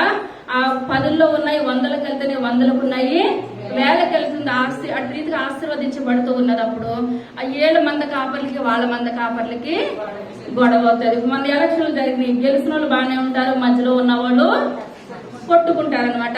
ఎందువల్లనంటే మధ్యలో ఉన్న వాళ్ళు మనం ఎంతలో ఉంటే అంతలోనే ఉండాలి. మనం బాగున్నంత సేపు వాళ్ళు వాడుకుంటారు, తర్వాత మన కుటుంబాన్ని వదిలేస్తారు. అంతవరకు చిరకాలం చూసేది మన దేవాతి దేవుడు. ఇక్కడ చూసుకున్నట్లయితే ఇప్పుడు లోతు అనాలి, నిన్నే దేవుడు నిన్ను నీ భార్యని రమ్మన్నప్పుడు నేను కూడా మీతో వస్తానంటే వచ్చాను. కానీ దేవుడు నిన్నెంత ఆశీర్వదించాడో నన్ను కూడా అంతగానే ఆశీర్వదించాడు. వాళ్ళేంటి నీ యొక్క పశువుల కాపర్లకి నాకు పశువుల కాపర్లకి వాళ్ళకి గొడవలు ఉన్నప్పుడు మనం ఏమాత్రం కూడా పట్టించుకోవద్దు అని చెప్తే సరిపోను. కానీ ఇప్పుడు లోతు అనుకున్నాడు, ఇప్పుడు అబ్రహామును బట్టి కాదు నాకు ఆశీర్వాదము, నన్ను బట్టే నాకు ఆశీర్వాదము అనుకొని ఇప్పుడు ఏం చేస్తాడంటే విడిపోదామని చెప్పినప్పుడు అబ్రహాం అంటున్నాడు, ఇంకో నువ్వు ఇటు తట్టు చూడు, ఈ వైపు చూడు, నువ్వు అటు కుడి వైపుకి వెళ్తే నేను ఎడం వైపుకి వెళ్తాను, నువ్వు ఎడం వైపుకి వెళ్తే కుడి వైపుకి వెళ్తానని చెప్పినప్పుడు ఇప్పుడు లోతు చూస్తున్నాడు. ఇప్పుడు పచ్చగా సొదొమ గుమొర్రా పట్టణం కనపడుతుంది. ఆ పట్టణం కనపడినప్పుడు అనుకున్నాడు, మరి ఇప్పుడు మంచి పట్టణం తీసేసుకుంటే ఇప్పుడు రాళ్ళు గలిగిన పట్టణం ఇప్పుడు ఎవరు తీసుకోవాలి, అబ్రహాం తీసుకోవాలి. మరి ఏమన్నా కరెక్ట్ అంటారా? కానీ ఎదుటి వాళ్ళు కొంతమంది ఎప్పుడు కూడా వాళ్ళ స్వార్థమే తప్పించి ఎదుటి వాళ్ళ గురించి ఏమాత్రం కూడా ఆలోచించరు.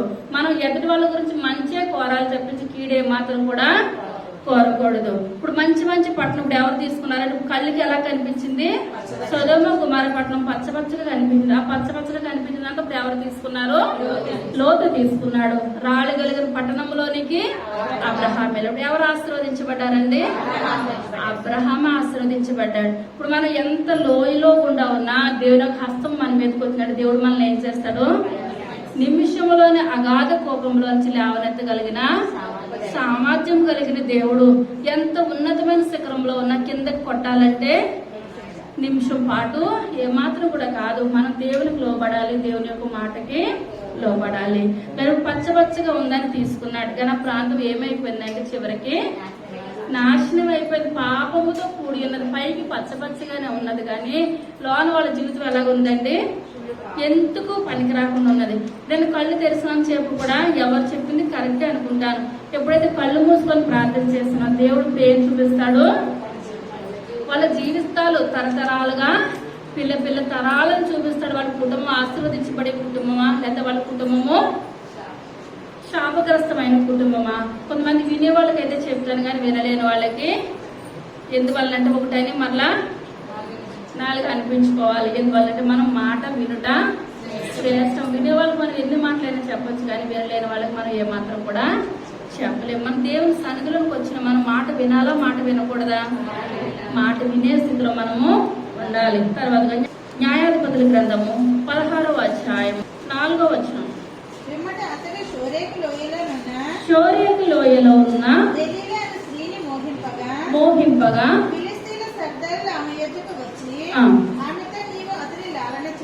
లాలన చేసి అతని గొప్ప బలము దేనిలో ఉన్నదో మేము ఎలాగో అతని గెలవవచ్చునో తెలుసుకొనుము. మేము అతని బంధించి అతని గర్వము అణుకుదుము.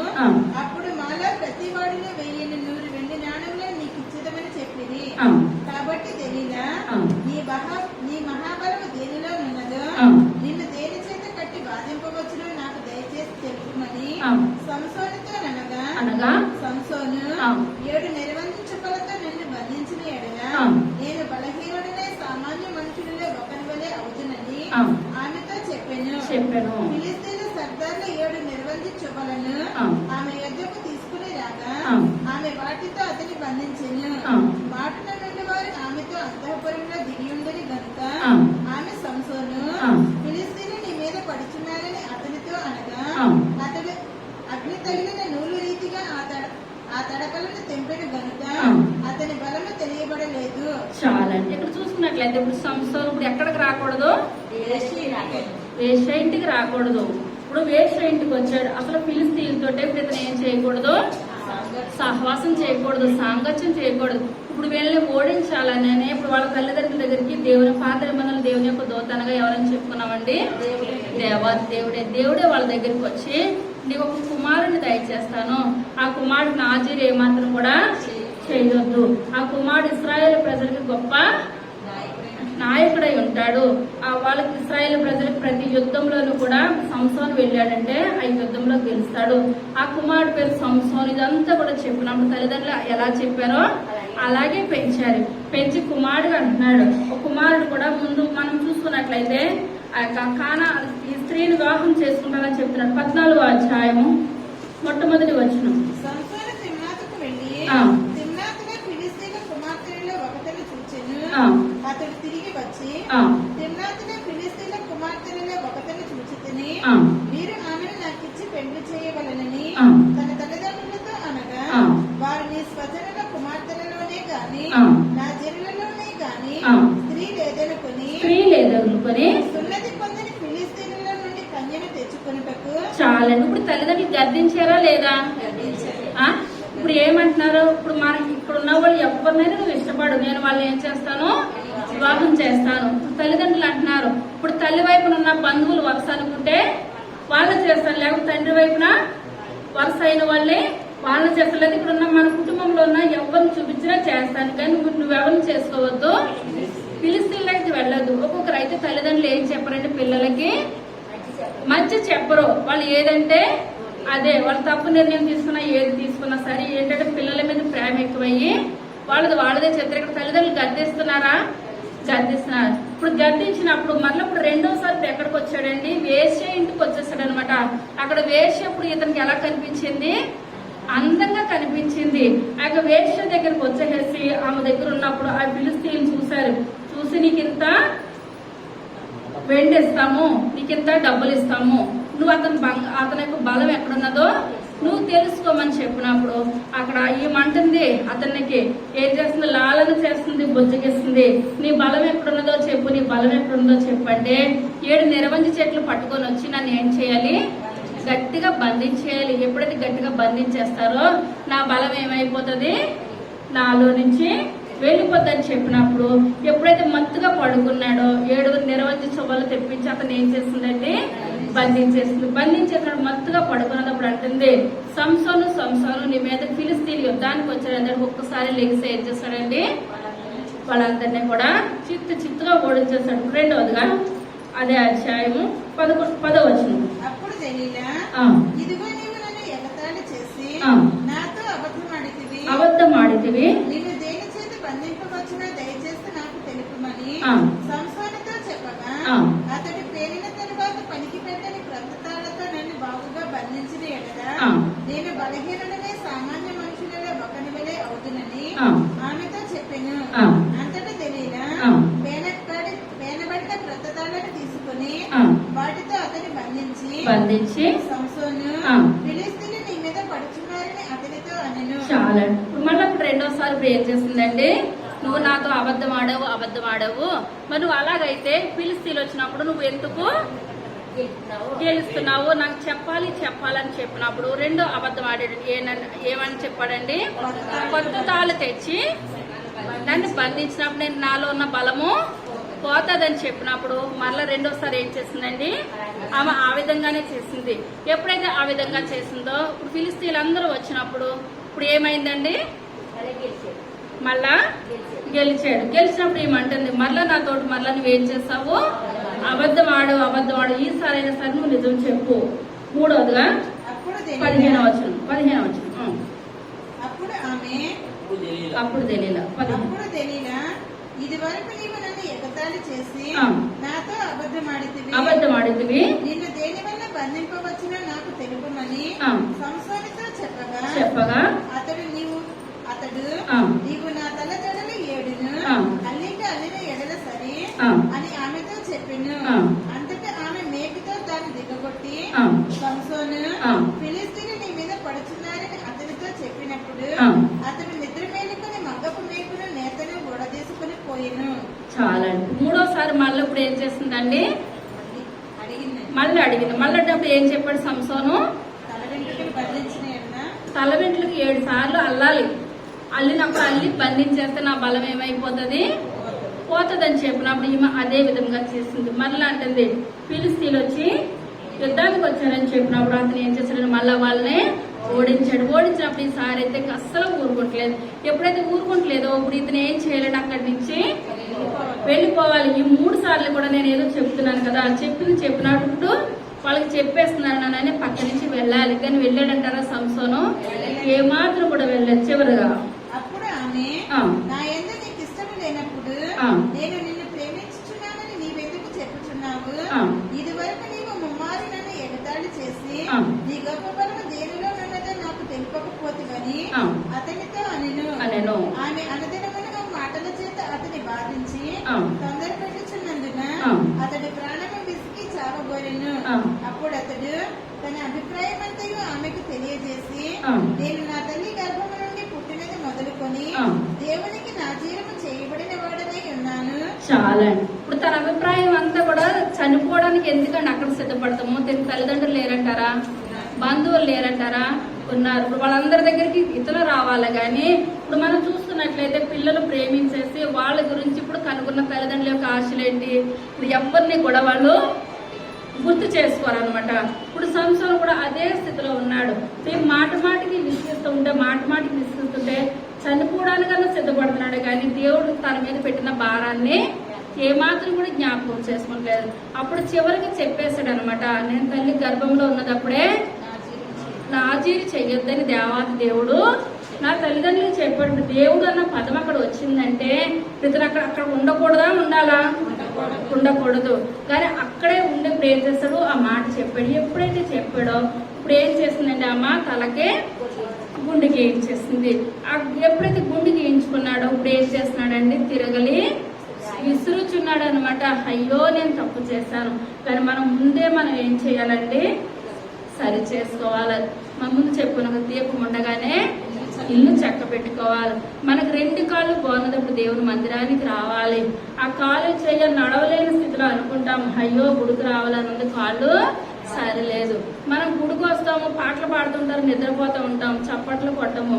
ఆ 2 చేతులు వంకర్లు పోయిన తర్వాత చప్పట్లు కొట్టాలనుకుంటాం, కొట్టగలుగుతామండి? ఏమాత్రం కొట్టలేము. ఇప్పుడు మనం చిన్న వయసు నుంచి అందరూ 24 గంటలు ఫోన్లు చూసేసి సైట్ వచ్చేస్తుంది అనమాట. వాళ్ళకి ఏం కలుగుతుంది? చూడలేకపోతున్నారు. రాత్రులనగా పగలనగా చూసేసి ఇప్పుడు బైబిల్ చదవాలంటే అంటారు నాకు అక్షరాలు కనబడతలేదు. మనకు అక్షరాలు చూపు బాగున్నంతసేపు ఏం చూస్తున్నాము? ఫోన్లు చూస్తున్నాం. చూపు అయిపోయిన తర్వాత అనుకుంటాం చూపు బాగుంటే బైబిల్ చదివేదాన్ని. అన్ని కూడా అయిపోయిన తర్వాత లాస్ట్ స్థానం ఎవరికి ఇస్తున్నాము? దేవునికి ఇస్తున్నాం. లాస్ట్ కాదు, మనం ముందు స్థానాన్ని మనం ఎవరికి ఇవ్వాలి? దేవునికి ఇవ్వాలన్నమాట. ఇప్పుడు ఇతనికి అంతా అయిపోయిన తర్వాత ప్రభువా నేను తప్పు చేస్తానంటున్నాడు. వాళ్ళకి క్షమించబడ్డాడు అంటారా? ఒక్కసారి బలం అయితే వచ్చింది, కానీ తనకు ప్రాణం తనకు వచ్చిందంటారా? ఇంకేమాత్రం కూడా రాలేదు. ఇప్పుడు అక్కడ ఆకాన్ని చూసుకున్నట్లయితే క్షమించబడ్డా? క్షమించబడలేదు. ఇప్పుడు ఆదాము అవ్వ ఉన్నారు. మళ్ళీ ఏదైనా చోట్ల ఉండడానికి వాళ్ళకి అధికారం ఉందంటారా? ఏమాత్రం కూడా లేదు. ఇప్పుడు లోతున్నాడు, పచ్చపచ్చగా ఉందని అది సొదొమ గుమారాలోకి వెళ్ళాడు. పాపం ఎక్కువైంది. ఆ సొదొమ గుమారా నుంచి బయటకు వచ్చాడా? అందులోనే ఉన్నాడా? బాగుందని అక్కడ ఉండడానికి ఏమన్నా అవకాశం ఉన్నదా? ఏమాత్రం కూడా లేదు. మనం కూడా ఈ లోకంలో పచ్చపచ్చగానే ఉంటది, సొదొమ గుమారాలాగే ఉంటది పట్టణం అంతాను. కానీ మన జీవితకాలం ఉంటామా? 60 సంవత్సరాలు లేకుంటే 70 సంవత్సరాలు, అది కూడా ఆయాసము దుఃఖమే. మనం జీవితకాలం ఉండాలంటే పైన పరలోక రాజ్యంలో ఉండాలంటే మనం దేవుని సన్నిధికి వచ్చి యథార్థంగా నీతిగా దేవుని సన్నిధిలోకి వచ్చి ప్రభా నేను కన్నీరు కార్చి ప్రార్థన చేస్తున్నాను. ప్రభా నా ప్రార్థన ద్వారా నా కుటుంబం ఏమవ్వాలి? ఆశీర్వదించబడాలయ్యా. నా ప్రార్థన ద్వారా నా కుటుంబము మీకు పరలోక రాజ్యంలో చేరే కృపను దయచేయమని మనం కన్నీరు కార్చేయమనుకోండి. మొన్న నేను ఏ రిఫరెన్స్ చెప్పానండి నా సాక్ష్యంలో?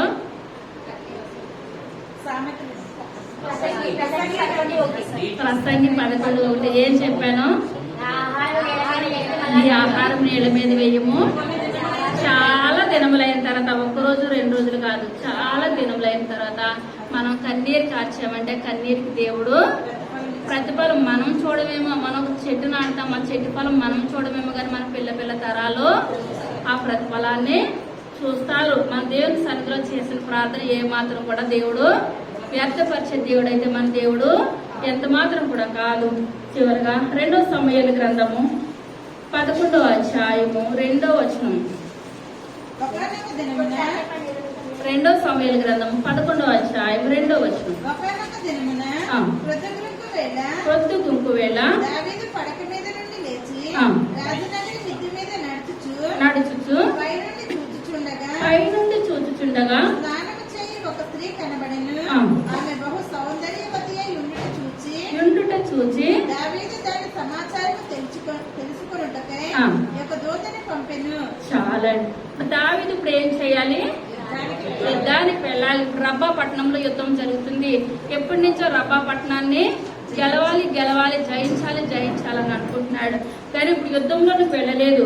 ఆ మిద్ది మీద పడుకున్నాడు. కానీ మిద్ది మీద పడుకుంటూ కాదు, ప్రభా ఇశ్రాయేలు ప్రజలందరూ యుద్ధంలోకి వెళ్ళారు, నేను వెళ్ళలేకపోయాను. ఇప్పుడు ఇక్కడ దావీదు కన్నీరు కాచి ప్రార్థన అయినా చెయ్యాలి. ఇటు ప్రార్థన లేదు, ఏమీ లేదు. కానీ ఇప్పుడు ఏం చేస్తాడండి? మిద్ది మీద నుంచి ఒక స్త్రీని చూశాడు. ఎప్పుడైతే కళ్ళు చూసినాయో శరీరం ఏం చేయాలనిపించింది? పాపము చేయాలనిపించింది. మనం చెప్పుకున్న వాక్యమే. ఇప్పుడు ఆకాను కళ్ళు ఏం చూసినాయండి? వెండి బంగారాన్ని చూసినాయి. ఎప్పుడైతే కళ్ళు చూసినాయో ఆశపడ్డాడు, మనసు పడ్డాడు, తెచ్చుకున్నాడు. కుటుంబానికి పాపము కలిగింది. ఇప్పుడు అదే దావీదు కళ్ళతో చూశాడు, దగ్గర తెప్పించుకున్నాడు, పాపం చేశాడు. నాతాను ప్రవక్త వచ్చినప్పుడు నాతాను ప్రవక్త అంటున్నాడు, నువ్వు చేసింది చాలా తప్పు. మన రాజ్యంలో ఒకరున్నారు, ఒకడున్నాడు, ఒకే గొర్రె ఉన్నది, 100 గొర్రెలు కలిగిన వాడు ఒక గొర్రెని ఏం చేస్తాడు? ఒక గొర్రెని తీసుకెళ్లిపోయాడని చెప్పినప్పుడు, అయ్యో నా రాజ్యంలో అలా జరిగిందా? అతను ఏం చేయాలి? ఒక గొర్రెకి 4 గొర్రెలు ఇచ్చేయాలని చెప్పినప్పుడు నాతాను ప్రవక్త అన్నాడు, ఆ మనుషుడవు నీవే. ఎప్పుడైతే నాతాను ప్రవక్త నీవే అన్నాడో దావీదు సంతానంలో ఎంతమంది చనిపోయారండి? 4 వయసుకు వచ్చిన కుమారులు చనిపోయారు. ఎందువల్లనంటే ఇప్పుడు మనం నోటు ద్వారా మనం ఏ శాపం పొందుకున్నా ఎవరికి వస్తుంది? బిడ్డలకే. మనం దేవుని ద్వారా ఏ దీవెన పొందుకున్నా బిడ్డలకే. మన దీవెన అయితే తరతరాలు ఆశీర్వాదకరంగా ఉండాలి, దీవెనకరంగా ఉండాలి. కానీ దావీదు తర్వాత కన్నీరు కార్చి ప్రార్థన చేస్తున్నాడు, యేసయ్యా నేను చేసింది తప్పు నాయన. కొంతమంది అయితే తప్పు అని ఒప్పుకుంటారు. కొంతమంది అయితే ఎంత మాత్రము కూడా పట్టిన కుందేలుకి 3 కాళ్ళు. ఒకవేళ మనం లోకంలో ఉన్నాము, ఏదో శరీరాశ నేత్రాశ జీవితము, హంపుడు కూడా తండ్రి వలన పుట్టినవి ఎంత మాత్రం కూడా కాదు. అది చేయకూడని పాపమే జరిగింది. మనం ఏం చేయాలి? చెయ్యకూడదు, కానీ జరిగింది. పశ్చాత్తాపం పడాలి. ప్రభా నేను అన్ని తెలిసే చేశాను, ఆయన నన్ను క్షమించండి అయ్యా. నా పాపం నా బిడ్డల మీదకి ఏమాత్రం కూడా ఏలనవద్దయ్యా. ఇంకా దయచేసి నేను అటువంటి తప్పుని చెయ్యను ప్రభా. ఇప్పుడు దావీదు కన్నీరు కారుస్తున్నాడు. కీర్తనల గ్రంథము 51వ అధ్యాయము 7వ వచనం. నేను పవిత్రుడనగునట్లు హిస్సోపుతో నా పాపము పరిహరించుము. హిమము కంటే నేను తెల్లగా నుండినట్లు నీవు నన్ను కడుగుము. ఉత్సాహ సంతోషము నాకు వినిపింపుము. అప్పుడు నీకు విరిచిన ఎముకలు హర్షించును. నా పాపములకు విముఖుడకు కమ్ము. నా దోషములన్నిటినీ తుడిచివేయుము. దేవా నా యందు శుద్ధ హృదయము కలుగజేయుము. నా అంతరంగములో స్థిరమైన మనస్సును నూతనముగా పుట్టించుము. చాలండి. ఇదంతా కూడా కన్నీరు కార్చి 51వ కీర్తన రాస్తున్నాడు. అదే ఫస్ట్ చదువుకుందాం. 51 పైన దావీదు బత్షెబా యొద్దకు వెళ్ళిన తరువాత నాతాను ప్రవక్త అతని యొద్దకు వచ్చినప్పుడు అతడు రచించిన కీర్తన. చాలండి. నాతాను ప్రవక్త వచ్చి గద్దించినప్పుడు అతను ఏం చేస్తున్నాడంటే, ప్రభా నన్ను క్షమించండి అయ్యా, నా అంతరంగంలో నూతనమైన కృపను నాకు దయచేయండి. నేను చాలా తప్పు చేశాను నాయన, నేను చాలా తప్పు చేశాను. దావీదు ఏడుస్తుంటే పరిపేం చేస్తుందండి, తేలిపోయింది నాకు అంతరంగంలో స్థిరమైన మనసును దయచేయండి. ఇప్పుడు స్థిరమైన మనసు లేకపోతేనే మనం దేవునికి ఏం చేస్తాము? దూరం అయిపోతాం. ఇక్కడ ఒక అడుగు, అక్కడ ఒక అడుగు, సాతాన్లో ఒక అడుగు, దేవునిలో ఒక అడుగు. అదే స్థిరమైన మనసు మనలో ఉన్నట్లయితే ఆదివారం మనం దేవుని మందిరాన్ని విడిచి పెళ్లిళ్ళకి కానీ ఫంక్షన్లకు కానీ ఎక్కడికి కూడా వెళ్ళము. అప్పుడు దావీదు ఏమంటున్నాడు, నాకు స్థిరమైన మనస్సును దయచేయండి అయ్యా, నూతనంగా నాకు పుట్టించండి అని కన్నీరు కార్చి ప్రార్థన చేశాడు. ప్రార్థన చేసినప్పుడు దావీదు ప్రార్థన దేవుడు ఆలకించాడు. కానీ ఒక గొర్రెకి బదులుగా 4 గొర్రెలను ఏమైనా తప్పించాడు అంటారా?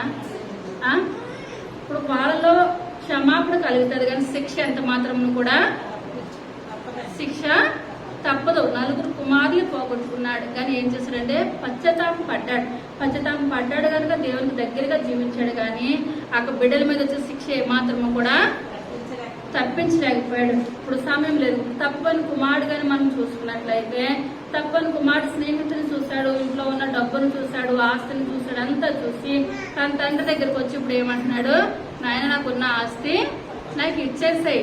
ఫ్రెండ్స్ ఇప్పుడు ఎలాగున్నారంటే మంచిగా ఉన్నారు. డబ్బు ఉంటే ఫ్రెండ్స్, డబ్బు లేకపోతే మనకి అప్పులుంటే ఎవరైనా జడ్డు స్నేహితులు ఉంటారంటారా? ఏమాత్రం కూడా ఉండరన్నమాట. అప్పుడు తిన ఆస్తి అంతా పట్టుకొని వెళ్ళిపోయాడు. ఆస్తి ఉన్నంతసేపు ఫ్రెండ్స్ ఉన్నారు. కొంచెం ఆస్తి తరిగిపోతా వస్తుంది.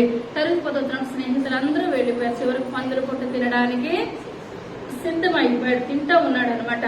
తింటా ఉన్న సమయంలో ఆ తండ్రి గుర్తుకొచ్చాడు. అయ్యో, నా తండ్రి దగ్గర ఎంతో మంది పని వాళ్ళు ఉన్నారు.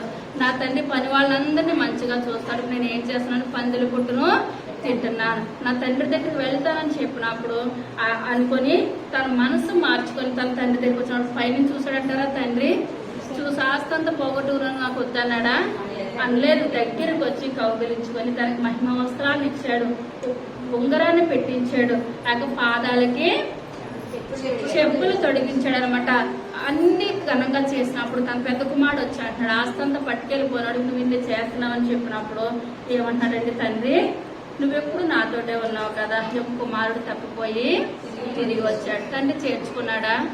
తండ్రి చేర్చుకున్నాడు. ఏంటంటే మన బిడ్డలు మనం ఎలా చేర్చుకుంటాం, మన దేవుడు మనం చేర్చుకుంటాడు. మనము లోకంలో జీవించిన, లోక ఆశల వైపు జీవించిన అవి ఎంత మాత్రము కానే కాదనమాట. మనకి వయసు ఉన్నంతసేపు లోకాశల తర్వాత అవి ఎందుకు కూడా పనికిరావు. మనం ముదిమి వచ్చే వరకు ఎత్తుకునేది మన దేవాది దేవుడు ఒక్కటే. చివరిగా ఆదికాండము 39వ అధ్యాయము 6వ వచనం. అతడు తనకు కలిగినదంతయు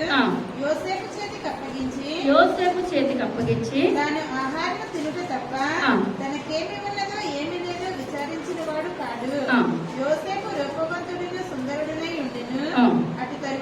అటు తరువాత అతని యజమానుని భార్య యోసేపు మీద కన్ను వేసి తనతో శయనించమని చెప్పెను. అయితే అతడు ఒప్పక నా యజమానుడు తనకు కలిగినదంతయు నా చేతికి అప్పగించిన కదా, నా వశమున తన ఇంటిలో ఏమి ఉన్నదో అతడు ఎరుగడు. ఈ ఇంటిలో నాకంటే పైవాడు ఎవడనూ లేడు.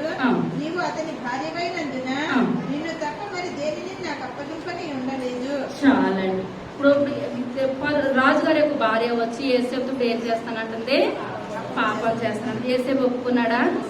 ఏమాత్రం ఒప్పుకోలేదు. నువ్వు నా యజమానుడు, నిన్ను తప్ప నాకు ఇంట్లో ఉన్నదంతా కూడా అధికారం ఇచ్చేసాడు. ఏది ఉన్నదో ఏది లేదు. ఇప్పుడు మాకు నమ్మకమైన వాళ్ళకి ఇల్లు అప్పగించామంటే మనం ఏమన్నా చూస్తామంటారా? వెనక చూడు, వాళ్ళు నా మనుషులే కదా అని అనుకుంటాం. ఒక్కసారి నమ్మకాన్ని కోల్పోయిన తర్వాత వాళ్ళకి ఏమనిపిస్తుందండి, అప్పచెప్పాలనిపించింది అనమాట. ఇక్కడ కూడా చూసుకున్నట్లయితే ఇతను అంటున్నాడు, నిన్ను నాకు అప్పగించలేదు నా యొక్క యజమాని యొక్క భార్య, మిగిలినంతట్లో నాకు అధికారం ఉన్నది, ఇది ఎంత మాత్రం కూడా కాని పని అని చెప్పినప్పుడు ఇప్పుడు తన భర్త వచ్చిన తర్వాత వేరేలా చెప్పినప్పుడు ఏసేపుని ఎక్కడ వేసారంటే చెరసాలు వేసారు. మంచికి వెళ్ళాడా చెడ్డకి వెళ్ళాడా? ఏసేపు మంచి చేసి వెళ్ళినప్పుడు ఏసేపు అనుకోవచ్చు, అయ్యో నేను తప్పు చేస్తాను అక్కడ ఉందినేమో, మంచి చేసినప్పుడు ఇక్కడికి వచ్చాను అనుకున్నాడా? ఏమాత్రం అనుకోలేదు. కనుక అప్పుడు మనం అనుకుంటాం మంచి చేసినప్పుడు అంతకంతకు కిందకి వెళ్ళిపోతున్నది. అప్పుడు మనం ఎప్పుడైతే కిందకి వెళ్ళిపోతున్నామో దేవుడు మనల్ని ఏం చేస్తాడండి, గట్టిగా పట్టుకుంటాడు అనమాట. గట్టిగా పట్టుకొని దేవుడు మనల్ని పాప కూపులో నుంచి మనల్ని పైకి లేవనెత్తుతాడు. అప్పుడు అక్కడ ఏసేపు ఉన్నాడు, చెరసాల్లో ఉన్నప్పుడు ఎంత కన్నీరు కార్చాడో, ఎంత ప్రార్థన చేశాడో. కానీ ఏసేపుకి తెలుసు, నేను యథార్థంగా ఉన్నాను, న్యాయంగా ఉన్నాను, నీతిగా ఉన్నాను. నా తండ్రి దగ్గర వచ్చిన కళను దేవుడు ఏం చేస్తాడు, నాకు నెరవేరుస్తాడు. ఆయన దర్శనాన్ని నాకు నెరవేరుస్తాడు. ఒక రాజుగా ఉండే స్థానాన్ని దేవుడు నాకు దయచేస్తాడు. అదే నిరీక్షణతో ఉన్నాడు. దేవుడు చేశాడంటారండి, రాజు ఐగుప్తులోనే రాజు కింద చేశాడు. వాళ్ళ అన్నదమ్ములు వచ్చి నమస్కరించారా ఏసేపుకి? నమస్కరించాడు. ప్రతిదీ కూడా మన బైబిల్ గ్రంథంలో ఆదికాండం నుంచి ప్రకటన గ్రంథం వరకు చూసుకున్న దేవుడు అవునంటే అవును, కాదంటే కాదు. పలానా దయచేస్తానంటే మన దేవుడు ఏం చేస్తాడు? దయచేసే దేవుడు అనమాట. ఆ సూర్యుడు ఉదయించిన చంద్రుడు అస్తమించకపోయినప్పటికీ కూడా దేవుడు నోటి ఒక మాట వచ్చిందంటే మాటను దేవుడు ఏం చేస్తాడండి? నెరవేర్చగలిగిన గొప్ప దేవుడు. కానీ మనం ఎలా ఉండాలి? మన చూపు వెళ్ళిన దగ్గరికి ఏం వెళ్ళకూడదు? మనసు వెళ్ళకూడదు. మనసు వెళ్ళిన దగ్గరికి శరీరం వెళ్ళకూడదు అనమాట. ఆకాన్ని చూపు వెళ్ళిన దగ్గరికి మనిషి వెళ్ళిపోయాడు. మనిషి వెళ్ళిపోయాన్ని కూడా పట్టుకుని వచ్చేది. చివరికి అక్కడ ఏమైంది? నాశనం అయిపోయింది. వాళ్ళ కుటుంబం కూడా అందరూ చూస్తూ ఉండగా అంతంత రాళ్లతో కుటుంబాన్ని, చిన్న పిల్లల్ని, ఎద్దులన్నీ కొడుతున్నారు అనగా అప్పుడు ఎంత కన్నీరు కార్చున్నాడండి ఆకాను. కానీ చివరికి ప్రతిఫలం అంటూ ఏది కూడా లేదు. తర్వాతగా మనం ఏం చెప్పుకున్నాం? అవ్వ, ఆదాము. వాళ్ళు సాతాను వచ్చి చెప్పినప్పుడు తినదన్న పండుని ఏం చేస్తారు? తిన్నారు. తిని ఇప్పుడు వాళ్ళు మనందరికి ఇప్పుడు ఏం కలిగింది? వాళ్ళు తినడం బట్టి ఎలా లేచింది. కానీ చాడాలంటే మగవాళ్ళు అయితే ఒకటే పని ఎంత చేసినా సరే మనం కూర్చోవాలి. కానీ పని అయితే ఆగదు, చేస్తుంటే ఉంటానే ఉంటది. తర్వాత ఎవరు చూస్తారండి? లోతు, అబ్రహాము. లోతు ఏం చూస్తాడు? పచ్చగా చూస్తాడు. కానీ పచ్చగా ఉన్నది అక్కడ, పైకి పచ్చగా ఉన్నది కానీ అక్కడ అంతా ఏమున్నది? పాపం ఉన్నది. పాపాన్ని కుటుంబం అంతా ఏమైపోయింది? పతనం అయిపోయింది. తర్వాతగా ఎవరు చూస్తారు? సంసోన్ చూసాడు. ఎవరిని చూశాడు? దెలీలాని చూశాడు. దెలీలాని చూసి ఇప్పుడు తన యొక్క బలనంతటి కూడా కోల్పోయాడు. ఎందుకు పనికిరాని జీవితంలో 2 కళ్ళు ఊడిపోయి గుండు గీసేసి ఏ గుళ్ళో కూర్చోబెట్టారండి? దేవుడు నామానికి దాగోని గుడిలో కూర్చోబెట్టారు అనమాట. విగ్రహారాధన గుడిలో 2 కళ్ళు పీకేసి గుండు గీయించేసి ఆ గుడిలో కూర్చోబెట్టారు. తర్వాత ఎవరు చూశారు? దావీదు చూశాడు. ఎవరిని చూశాడు? బెత్షెబాని చూశాడు. ఆ చూసినోడు ఊరుకున్నాడా? ఆ స్త్రీని తెమ్మని చెప్పాడు అనమాట. కానీ మంచిగా ఉన్న వాళ్ళు ఎవరు ఇందులో? యేసేపు ఉన్నాడు. ఇప్పుడు తన యొక్క రాజుగారి యొక్క భార్య ఎంత బలవంతం చేసినప్పటికీ కూడా ఏమాత్రం నేను పాపము చెయ్యను. దానియేలు ఉన్నాడు. వాళ్ళు ఇప్పుడు బబులోని వెళ్ళారు. అక్కడ వెళ్ళినప్పుడు అక్కడ విగ్రహాలు కానీ దేనికన్నా నమస్కరించాడండి? ఏది కూడా చేయలేదు. బైబిల్ గ్రంథంలో మంచి వాళ్ళు ఉన్నారు, చెడ్డ వాళ్ళు కూడా ఉన్నారు. మనం ఎవరిలా జీవించాలి? యేసేపులాగా జీవించాలి.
హాస్పిటల్లో మళ్ళీ హాస్పిటల్లో తిరిగితే 10 రూపాయలు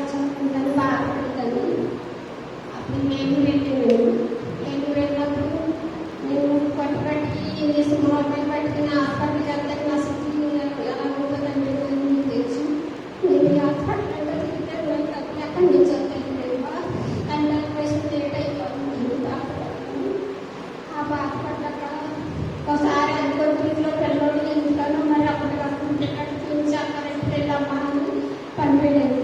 ఆ చిక్కులోకి వెళ్తే ఆ సాయం చేస్తేనేమో నేను ఇక్కడికి వచ్చి సేవగా చెప్పి బాగా ప్రార్థన చేయించుకున్నాను. తగ్గిపోయిందండి, పర్వాలేదు, ఎలర్జీ లేదండి అన్నారు. అలాగే వెళ్ళిపోయిందండి. 18 అవుతుంది. ఈ రోజు వరకు నేను పెళ్ళి చేసుకోలేదు, మరి మందు కూడా చేసుకోలేదు. ఇప్పుడు వరకు ఎలర్జీ అన్నది లేదు నాకు. అలాగా కళ్ళు ఆపరేషన్ కూడా 2 కూడా అయిపోయాయండి. మరి ఏ ఇబ్బంది లేదు. దేవుడి కృప వల్ల, సేవ వల్ల, ప్రార్థన వల్ల, మరి సంఘంలో ఇదే కాదండి, నేను ఎన్నో స్వస్థతలు చూస్తున్నానండి. ఎన్నో బాధలు, శ్రమలో ఉన్నప్పుడు సేవ వల్ల ప్రార్థన చేసినప్పుడు వాటి నుంచి విడుదల పొందేదండి. మరి నాయన నాకు ఈ కంట్రోల్ ఇంత బాగా ఆపరేషన్ అయినట్టు దేవుడికి అన్నాను. అలాగే సేవ వల్ల ప్రార్థన చేసినప్పుడు అప్పుడు చాలా అనుభవం ఉండాలండి. ఈ విషయంలోనే కాదు, చాలా విషయాలు ఆవిడ ఫోన్ చేసినప్పుడు ఎంతగానో నెమ్మదిగా మాట్లాడి నేను చేస్తానండి, పర్వాలేదండి అని ఎంతగానో ఆవిడ చెప్తారండి. మరి దేవుడికి మరి చేతరాకి నేను ఎంతో రుణపడను. మరి సాక్ష్యం దేవుడికి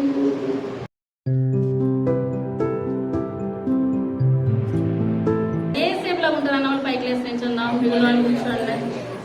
సర్వశక్తి కలిగిన తండ్రి, కృప కలిగిన తండ్రి, దయగలిగిన నాయన, మీ యొక్క దయగలిగిన శ్రేష్టమైన నామాన్ని బట్టి ప్రభావ లెక్కలేని వందనాలు, స్తోత్రాలు చెల్లించుకుంటున్నాను తండ్రి. జీవం కలిగిన దేవ, జీవాధిపతి అయిన దేవ, మీకే వందనాలు, స్తోత్రాలు చెల్లించుకుంటున్నాను తండ్రి. ఆ కాను కళ్ళు చూసినాయి ప్రభా. అయ్యా 200 తులముల వెండి, శ్రీనారు పై వస్త్రము, 50 తులముల నాయన బాబు బంగారం చూసి కుటుంబాన్ని ప్రభా అయ్యా పిల్లలతో సహా తండ్రి రాళ్లతో కొట్టి చంపబడ్డారు నాయన. లోతు చూశాడు తండ్రి. లోతు కుటుంబం కూడా ఎందుకు పని కాకుండా పోయింది ప్రభా. ఏసయ్యా ఆదాము అవ్వ బాబు అయ్యా తినవద్దన్న పండును తిన్నారు ప్రభా. అయ్యా వాళ్ళతో పాటు లోకమంతయు ప్రభా పాపముతో నిండిపోయింది తండ్రి. ఎందుకు పనికి రాలేని స్థితిలో తండ్రి బాబు అప్పటి నుంచి ఇప్పటి వరకు కూడా నాయన అయ్యా గొడవలు ఇదే స్థితిలో ఉన్నది ప్రభా. లోకమంతయు నాయన అయ్యా ఏది చూడకూడదు అనుకున్నాడు, అదే నాయన దావీదు చూశాడు ప్రభా. అయ్యా చివరికి తల్లి పశ్చాత్తాపం పడ్డాడు తండ్రి. అయ్యా దావీదు అయితే క్షమించాడు కానీ బాబు అయ్యా దేవాది దేవుడు తీర్పునైతే తండ్రి 4 కుమారులు నాయన నిలువున పోగొట్టుకున్నాడు ప్రభా. అయ్యా నాయన మేము దేవుని సన్నిధిలోకి వచ్చాం ప్రభా. మీ మాటలు వినడానికి వచ్చాం తండ్రి. మా బిడ్డలు దీవించబడే గొప్ప కృపను దయచేయండి అయ్యా. మేము దీవెనకరంగా ఉండే బిడ్డలుగా ఉండాలి తండ్రి. ఆశీర్వాదకరంగా ఉండే బిడ్డలుగా మేము ఉండాలి తండ్రి. అటువంటి గొప్ప భాగ్యాన్ని మాకు దయచేయమని అడుగుతున్నాను తండ్రి. అయ్యా ఏసేపు ప్రభా అయ్యా కళ్ళు చూసినప్పటికీ ప్రభా మనసు వెళ్ళలేదయ్యా, మనిషి వెళ్ళలేదు ప్రభా. రాజుగారి యొక్క భార్యను ఒక తల్లిలాగా చూశాడయ్యా, ఒక చెల్లిలాగా చూశాడు ప్రభా. అయ్యా వేరే చెడు అభిప్రాయంతో ఏమాత్రం కూడా చూడలేదు ఆయన. అయ్యా మా జీవితాలు, మా బ్రతుకులు ప్రభా కళ్ళు వెళ్ళిన చోటుకు మనసు వెళ్ళొద్దయ్యా, మనసు వెళ్ళిన చోటుకు మనిషి వెళ్ళొద్దు ప్రభా. అయ్యా 3 ఒకటైతే కుటుంబానికి శాపమే వచ్చేస్తుంది రాజా నాయన. మేము ఆ జీవితాలు మాకు వద్దు ప్రభా. మీ యొక్క సన్నిధిలో బలమైన జీవితాలుగా నాయన, స్థిరమైన జీవితాలుగా ప్రభా ఏసేపు వల్ల జీవించే గొప్ప కృపను దయచేయండి అయ్యా. పాపానికి దూరంగా వెళ్ళిపోయాడు తండ్రి ఆయన. అయ్యా చెరసాల్లో ఉన్నప్పుడు కూడా నాయన మిమ్మల్ని నోటి మాటతో కూడా దూషించలేదు ప్రభా. అయ్యా చివరికి రాజు స్నానం చేశారు నాయన, మీకు వందనాలు ప్రభా. ఎందువల్లంటే ఒక్కొక్కసారి దుష్టుడు తరుముతో ఉంటాడు ప్రభా. అయ్యా దుష్టుడు తరిమినప్పుడు మేము కృంగిపోవద్దు ప్రభా. అయ్యా మేము కృంగిపోయినట్లయితే నువ్వు చేతగాని వాడు అయిపోతావు ప్రభా. మీకు వందనాలు నాయన. శ్రమ దినాన్ని మేము కృంగిపోవద్దు ప్రభా. అయ్యా చేప బ్రతికిన చేప నీటికి ముందుకు వెళుతుంది తండ్రి, చచ్చిన చేప కొట్టుకెళ్ళిపోతుంది రాజా. మేము నీటికి ముందుకు వెళ్ళే గొప్ప కృపను దయచేయండి అయ్యా. శ్రమల కొలిమిలో ఉన్నామేమో లేవనెత్తమని అడిగినాను తండ్రి. అయ్యా మీ యొక్క సహాయం ఉంటే మేము నిమిషంలో లేవగలుగుతాం ప్రభా. అయ్యా మీ యొక్క శక్తి ఉంటే మేము నిమిషంలో లేవగలుగుతాం తండ్రి. గొప్ప దేవ ఎదురెళ్ళే గొప్ప కృపను దయచేయండి ప్రభా. అయ్యా సహాయం దయచేయండి తండ్రి. అయ్యా మీ యొక్క ద్వారా మంచి బిడ్డను అనిపించుకునే కృపను దయచేయండి పైన. అయ్యా లోకం వైపు, లోక ఆశల వైపు మేము ఉండదు ప్రభా. మీ కొరకు నైనా మేము ముందుకు పరిగెట్టే గొప్ప కృపను దయచేయండి. అయ్యా విన్న వాక్యం ప్రతి ఒక్క హృదయాలు నాటుపడే గొప్ప భాగ్యాన్ని దయచేయండి. అయ్యా వెండి సంపాదించిన, బంగారం సంపాదించిన, ఏది సంపాదించిన ఈ లోకంలోనే ప్రభా. అయ్యా మేము ఉట్టిగా ఈ లోకంలోనికి వస్తాం ప్రభా. ఉట్టిగానే మేము వెళ్ళిపోతాం తండ్రి. మేము పట్టుకెళ్ళిందంటే ఏదిని లేదు ప్రభా. అయ్యా ప్రతిదీ ఎక్కడే ప్రభా. అయ్యా మేము ఒక ఆత్మలో నాయన ప్రభు మిమ్మల్ని నింపుకునే కృపను దయచేయండి. మీకు మంచి స్థానాన్ని ఇచ్చే గొప్ప ధన్యతను దయచేయండి అయ్యా. మీ యొక్క దీవెనలు మాకు కావాలి ప్రభా, మీ యొక్క సహాయం మాకు కావాలి తండ్రి. అయ్యా లాజరు ధనవంతుడు ప్రభా, లాజరుకు నాయన ప్రభు ఏది లేదు నాయన. అబ్రహాం కృపార్షణ ఉన్నాడు తండ్రి, ధనవంతుడు ఎంతో సంపాదించుకున్నాడు ప్రభా, చివరికి అగ్నిగుండంలో ఉన్నాడు తండ్రి. అయ్యా మాకు ఈ లోకం వైపు, లోక సంపాదన వైపు కాదు కానీ ఆయన మేము ఎన్ని గంటలు ప్రార్థన చేస్తున్నామా, ఎన్ని ఆత్మలు మీ కొరకు మేము సిద్ధపరచామన్నది మేము గ్రహించే గొప్ప కృపను దయచేయండి. ఆ యొక్క జరుగుతున్న కార్యక్రమం అంతట్లో మీరు కొండమని అడుగుతున్నాం తండ్రి. ఈ యొక్క ఆరాధన దీవెనకరంగా ఆశీర్వాదకరంగా జరిగించిన విధానాన్ని బట్టి మీకు వందనాలు తండ్రి. మా సంఘంలో ఎవరు ఆకాని వల్ల ఉండదు ప్రభావం, ఏ సేవలే ప్రతి ఒక్కరు జీవించే గొప్ప భాగ్యాన్ని దయచేయమని త్వరగా రాబోచున్న ఏ సైనా పని పెట్టుకొచ్చున్నాము తండ్రి.